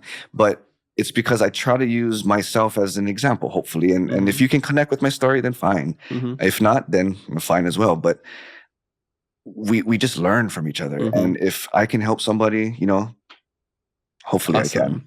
Yeah. And just to summarize my Fest Pack stories, like everybody coming together, sharing their culture, sharing their dances, their mo'olelos, their history. It just brings us closer together, and it really comforts us to know that like they're going to struggle, but look how happy they are. I'm sure they have their bad days and, you know, they complain about their history too, but like at least in this moment, we're all celebrating. We're all happy. We all love to be around happy people, you know, and I think it's infectious. So there's so much things, but the biggest thing is I'm so proud to be part of this Pacific. I'm so proud to be a Hawaiian. And what does that look like? I don't know, but there's just pride. And I know pride isn't always a good pride isn't always a good thing, but in this sense, it's pride of confidence and acceptance of where I come from and who I am, but also knowing that, you know, we all have to know that we have a kuleana, that you cannot just sit back and expect somebody else to take care of it. And, it's their kuleana. If you see an issue, it's just as much as your kuleana as another person to fix that issue. And I think by learning with each other, it only amplifies that, and it makes me so proud. Yeah. You know? If you see something that you don't like, change it. If you see there's not enough representation, be the representation. Create it. You created your job. Created my job, you know? We have the power in life to do these things. So let's do it. Amen. So speaking about kuleana, I just want to bring up some Hawaiian words just to educate people on before we finish up this podcast, because there are a lot of words that are mispronounced and place names that are just not understood. For example, Hawaii Kai. Mm-hmm. You know, I didn't know until I had Leon Su on the podcast, and he told me about the history of Hawaii Kai, aka Mauna Lua. Mm-hmm. I guess it's actually opposite, Mauna Lua, aka Hawaii Kai. And I always thought it was like Kai, like the ocean. So like Hawaii Ocean, but I didn't know it was named after Henry Kaiser. You know, Kaiser High School, Kaiser Permanente, all of that stuff. So, you know, place names, and then even like saying the Hawaiian names of people, places, I mean. Like Lani Kai was a Ka'o. Ka'ohao. So things like that. So I'm just going to bring up some Hawaiian words that I feel like are commonly mispronounced so that we can educate people on it. Let's do it.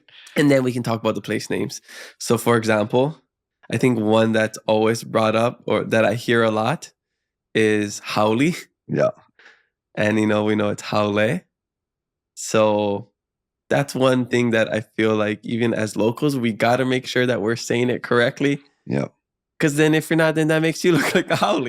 Because other ones that I hear quite often is kani and wahine, especially wahine. And it's one of those, but then, you know, you want to correct. To me, the trick is how can you correct in a nice way where you're not going to, you know, where they're not going to tune you out because, people That's don't. why we make this clip and we call out people so they can't get mad at us. Because if they want to get mad at us, they can punch their own screen.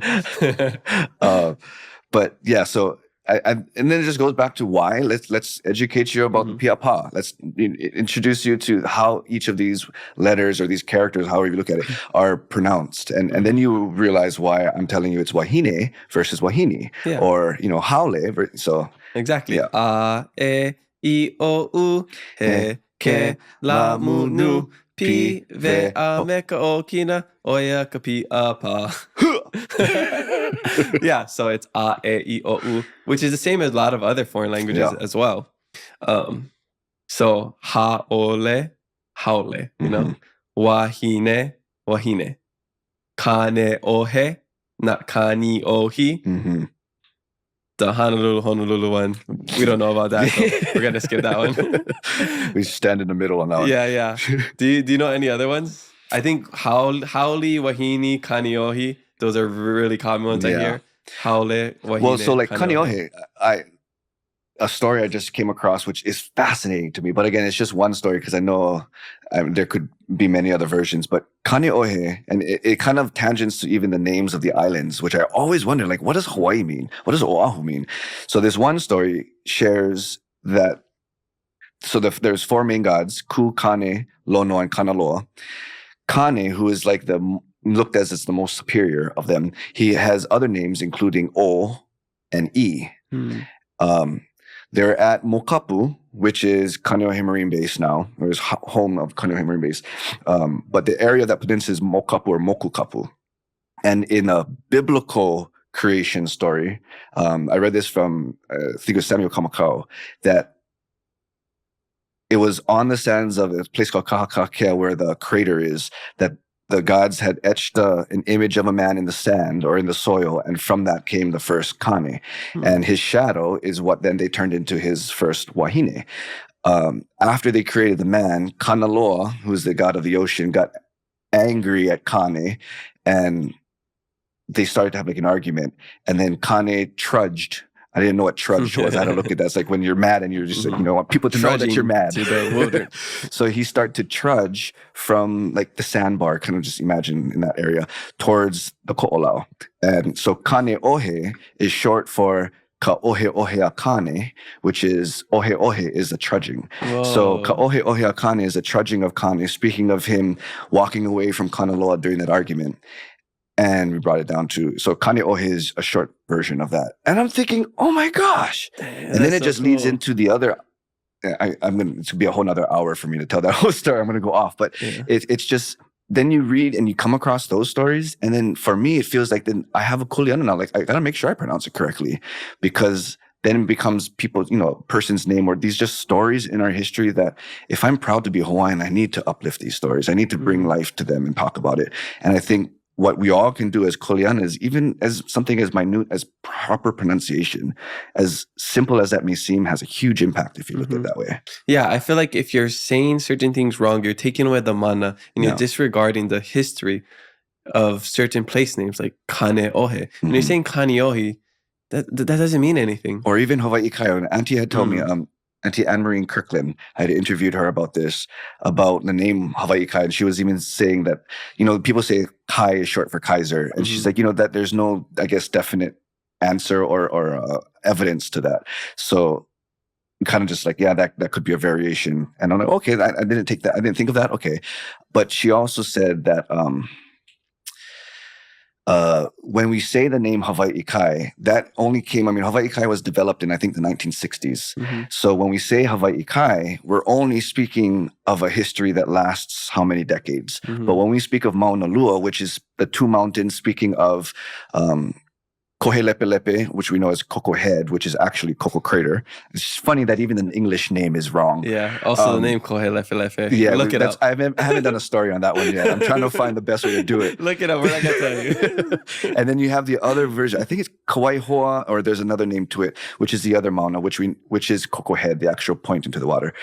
Anyway, when we say Mauna Lua, we're acknowledging not just these two Mauna, but all the history and the generations and the kūpuna that are from that area. So when we say the traditional names, we're speaking of a history and a legacy so far past more contemporary nicknames, and she says, it's not wrong to say Hawaiʻi Kai. There's nothing wrong with it, especially if we know the history. It's wrong if we don't care. And that's me saying it. I think it's wrong if we don't care about it. And even if someone's trying to share with you, and if you're just like, whatever, I don't care, then to me, then you're not contributing, you're not helping the situation. But for me, like if I know the older name, I try as much as I can. Even Beretania Street. Beretania Street is actually a Hawaiian. Beretania is actually a Hawaiian word, and this is probably the most criticized segment I've ever done because B's not in the language. Like it's actually pronounced Beretania. So when I did this, and if you try to say Beretania, and people, there's some that give effort to it, which I think is cool, but then I'll just go back to saying Beretania. Like, but what's the point? Like we're trying to get back to that, and. Yeah, so for me, and then I find it as an opportunity when people want to criticize or comment or question, then it's just an opportunity to educate more. Like you can be offended by someone criticizing you, or you can look at it as an opportunity to let's talk story and let's educate some more. There has to be a positive within a negative. Yeah. I always think about that. So place names it's easy because I think we're all familiar with it, especially street names. Kinau. I'm gonna get cut off of Kinau. Like, no, it's actually Kina'u. You know what Kina'u is? Kina'u was an ali'i, and I can't speak on the top of my mind with confidence. But if you look at Kina'u, I think she was a kuhina nui too. And what is a kuhina nui? Oh, you should go look. Ka'ahumanu was the first kuhina nui. Who's Ka'ahumanu? Oh, was the favoriteest wife of Kamehameha. But you know who was the most powerful one? Keopuolani. Who's that? Oh, bruh. You see how one point can go to another. And once you start to realize that, then you're just like, even just thinking about it, it's like, bruh, I'm proud to be a Hawaiian. Like, I don't know. It just all goes back, but it's all relative. And I think the more we can find points to make our history modern and relevant to today, all the better. And why not start with place names? We're all familiar with them. Yeah. So I love it. Yeah. That's a great way to, close this whole thing up. I think being aware of it, like we don't expect everybody to just be a perfect Hawaiian. Not at all. Like Not know at all all. these things because I don't even know all these things. I forget this in 5 minutes. I'm learning this. But we're having the conversation and we're curious about it. And maybe I'll go look it up. Maybe I won't. It just depends how motivated I am. Yeah. But it's just cool. It's just cool. Like at the end of the day, it's awesome to have these conversations and to listen to these things. So take everything with a grain of salt, but also just like be an open book. Yeah, be an open book. That's Don't how I was just looking at it. Listen to all perspectives. I think there could be no downfall to being an open book. Yeah. Not one. Yeah. I wish some people in our lahui were a little bit more open-minded. Baby steps. Yeah. I feel like because like when they see that you're open-minded, they think that you're like being against the collective. Sell out. Yeah, exactly. I've gotten to sell out Hawaiian before. I was like, okay, that's fine. But it's really, we're just like interested in hearing other perspectives. Again, watch me. I don't need to say nothing. Just watch me and then come talk to me afterwards and we'll talk story. I think if something bothers you, it's a reflection on what's going on inside 100%. Of your life. And you really have to ask yourself, why does that bother me so much? I always wondered, how does Mr. Miyagi stay so calm? And Yoda. Like, I was always like, how do they stay so calm? And then I realized you have to have that peace within yourself. But at the same time, shucks. I agree. I'm sorry. I feel like I'm very calm. And I feel like and it is quite annoying, actually, when you see people like that. It's like, why? Or what's the most annoying is when you see somebody who's always smiling and they're by themselves, yet they're walking with a smile on their face. And as annoying as it is, it's also like, wow, we need people like that because I wish I was like that. So I just feel like, how can I be at peace and trust in God and do good? Yeah. And to me, that's you start to have more peace. Yep. Well, when you're at peace and you don't take anything personally, have you read The 4 Agreements? Mm-mm. Oh my gosh, that's a life-changing book. That's a book. Okay, I live my life by that. You got to get that book, 4 Agreements. 4 Agreements. Yes, it's a book that I feel like everybody should read. It's just like four things to like live your life by. Like, don't make assumptions, do your best. Don't make assumptions, do your best. Dang it. See, we forget in 5 minutes. I tell you. I know. Don't take anything personally. And there's one more that I can't remember. But basically, the don't take anything personally and don't assume. Those are the ones that I always really hold near and dear to me. Yep. Yeah. Okay, so what is one thing you wish people knew about you that they don't? Oh, gosh. I don't know. I used to be able to bend my big toe to touch my foot when I was younger. Wow. Yeah, I can't do that anymore. Can't do that anymore? Nope. How come? It was just because I stopped doing it, I guess. I don't know. No, that's a stupid thing to say. No, I can do this with my wrist. Kind of, not really. Yeah, it's kind of sore. Yeah, this is how much I can go with this wrist. No, for me, I don't know. Asking, I can tell you. Yeah, whatever. I guess you're a pretty open book. I try to, I that's one thing too, is like, I just feel like the more you can just be open and transparent, then especially like one thing I realize is if you can call yourself out on issues before somebody else does, then you kind of like squash it and that's not a thing. And I think you also just show your realness. And so for me, I think being on TV, I feel like I shouldn't be on TV. I feel like my skills don't give me that opportunity. But I just feel like in this season, my mom would always tell me life comes in seasons.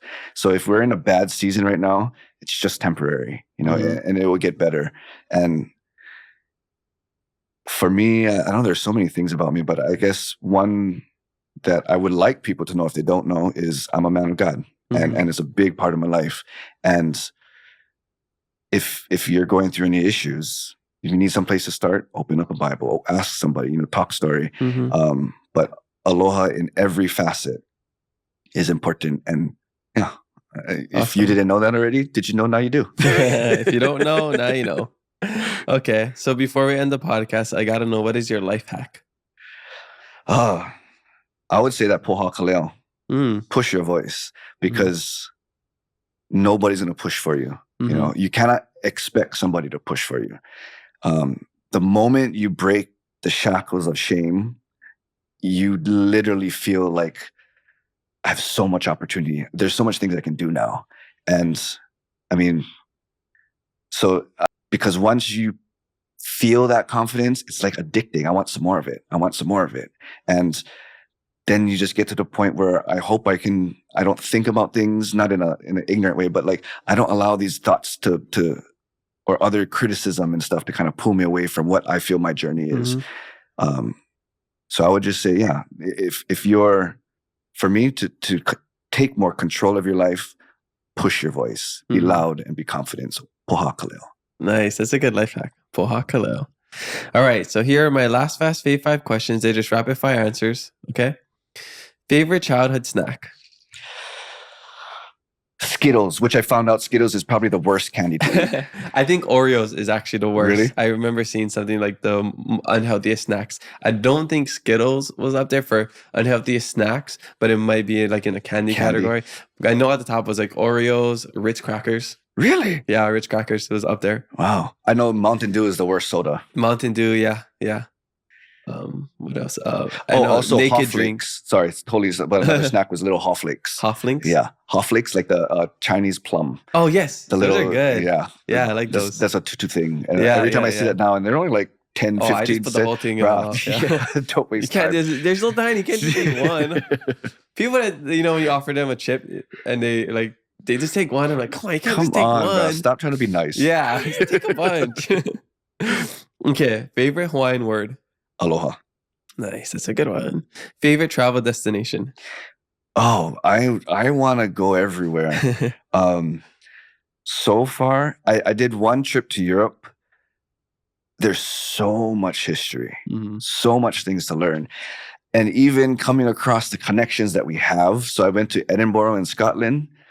Come to find out, Princess Kailua, whose father was Archibald Cleghorn, came from Edinburgh. Oh, so there's a connection over there. They had a museum, which I didn't go up to the second floor, but apparently there was a whole Hawaiian collection with hula and stuff in there.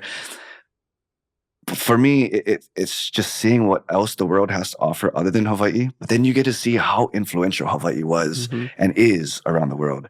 Yeah. So, I mean, if I had to say something, I would say all the 9 wonders of the world or 8 wonders or whatever there is and everything else. Okay. There's just so much things I want to go to. Awesome.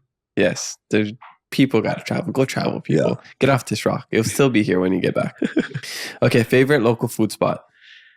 Mom's Kitchen. Hey, what is the food? What is on the menu? Mom. My mom makes beef stew that comes from my tutu, and every time I try somebody else's beef stew, it is not the same at all. Consistency, the things inside, but it's between that and my tutu is also, and the only thing that I can cook is pork and beans. Oh, nice. With a scoop of brown sugar, which is the secret ingredient. Make them extra sweet. Aside from that, I mean, if you go someplace else, then poke bowl from Foodland, probably. Yep. Grocery store poke, always underrated. I always say that. Okay, and favorite hobby? Oh gosh, nothing. Really, I aside from that, I mean, because I never really had any. I tried different things, nothing really stuck. When I can go surfing and I'm in that zone. The thing about surfing though is the drive from home to the beach takes about a half hour, and then you're stuck in traffic and all that stuff. So then it takes like an hour sometimes to get to the beach, and then it's like, bro, then it seems like half the day is gone. Yeah, and so that within itself kind of prevents me sometimes. But if I'm in that motion and I'm in the zone and I'm in that rhythm, I'm same with working out. Same thing. Yeah, you just got to get in that rhythm. Yeah, but yeah. So I would say surfing or literally doing nothing is the best thing in the world. Okay, well, favorite TV show? How about that? Friends. Oh, okay. Nice. That's a classic. Oh yeah, Friends would be the all-time. But I'm a very dry humor person, and I love it. So I mean, Parks and Rec after that, The Office is hilarious. Yeah. Okay. Those tops off my charts. Well, that's all we have for you today. Mahalo so much for sharing your mo'olelo and talking stories with us. Talking story with another Kamaka. Is there anything you want to share with the audience before we wrap up? If not, tell us where we can find you. Not really. I would just say have aloha for yourself, because I'm learning this. I'm telling myself, but have aloha for yourself, because then you'll finally have the aloha to share with others. But you have to have that aloha for yourself. Where you can find me, go to aloha-authentic.org, and you can find everything that I do there.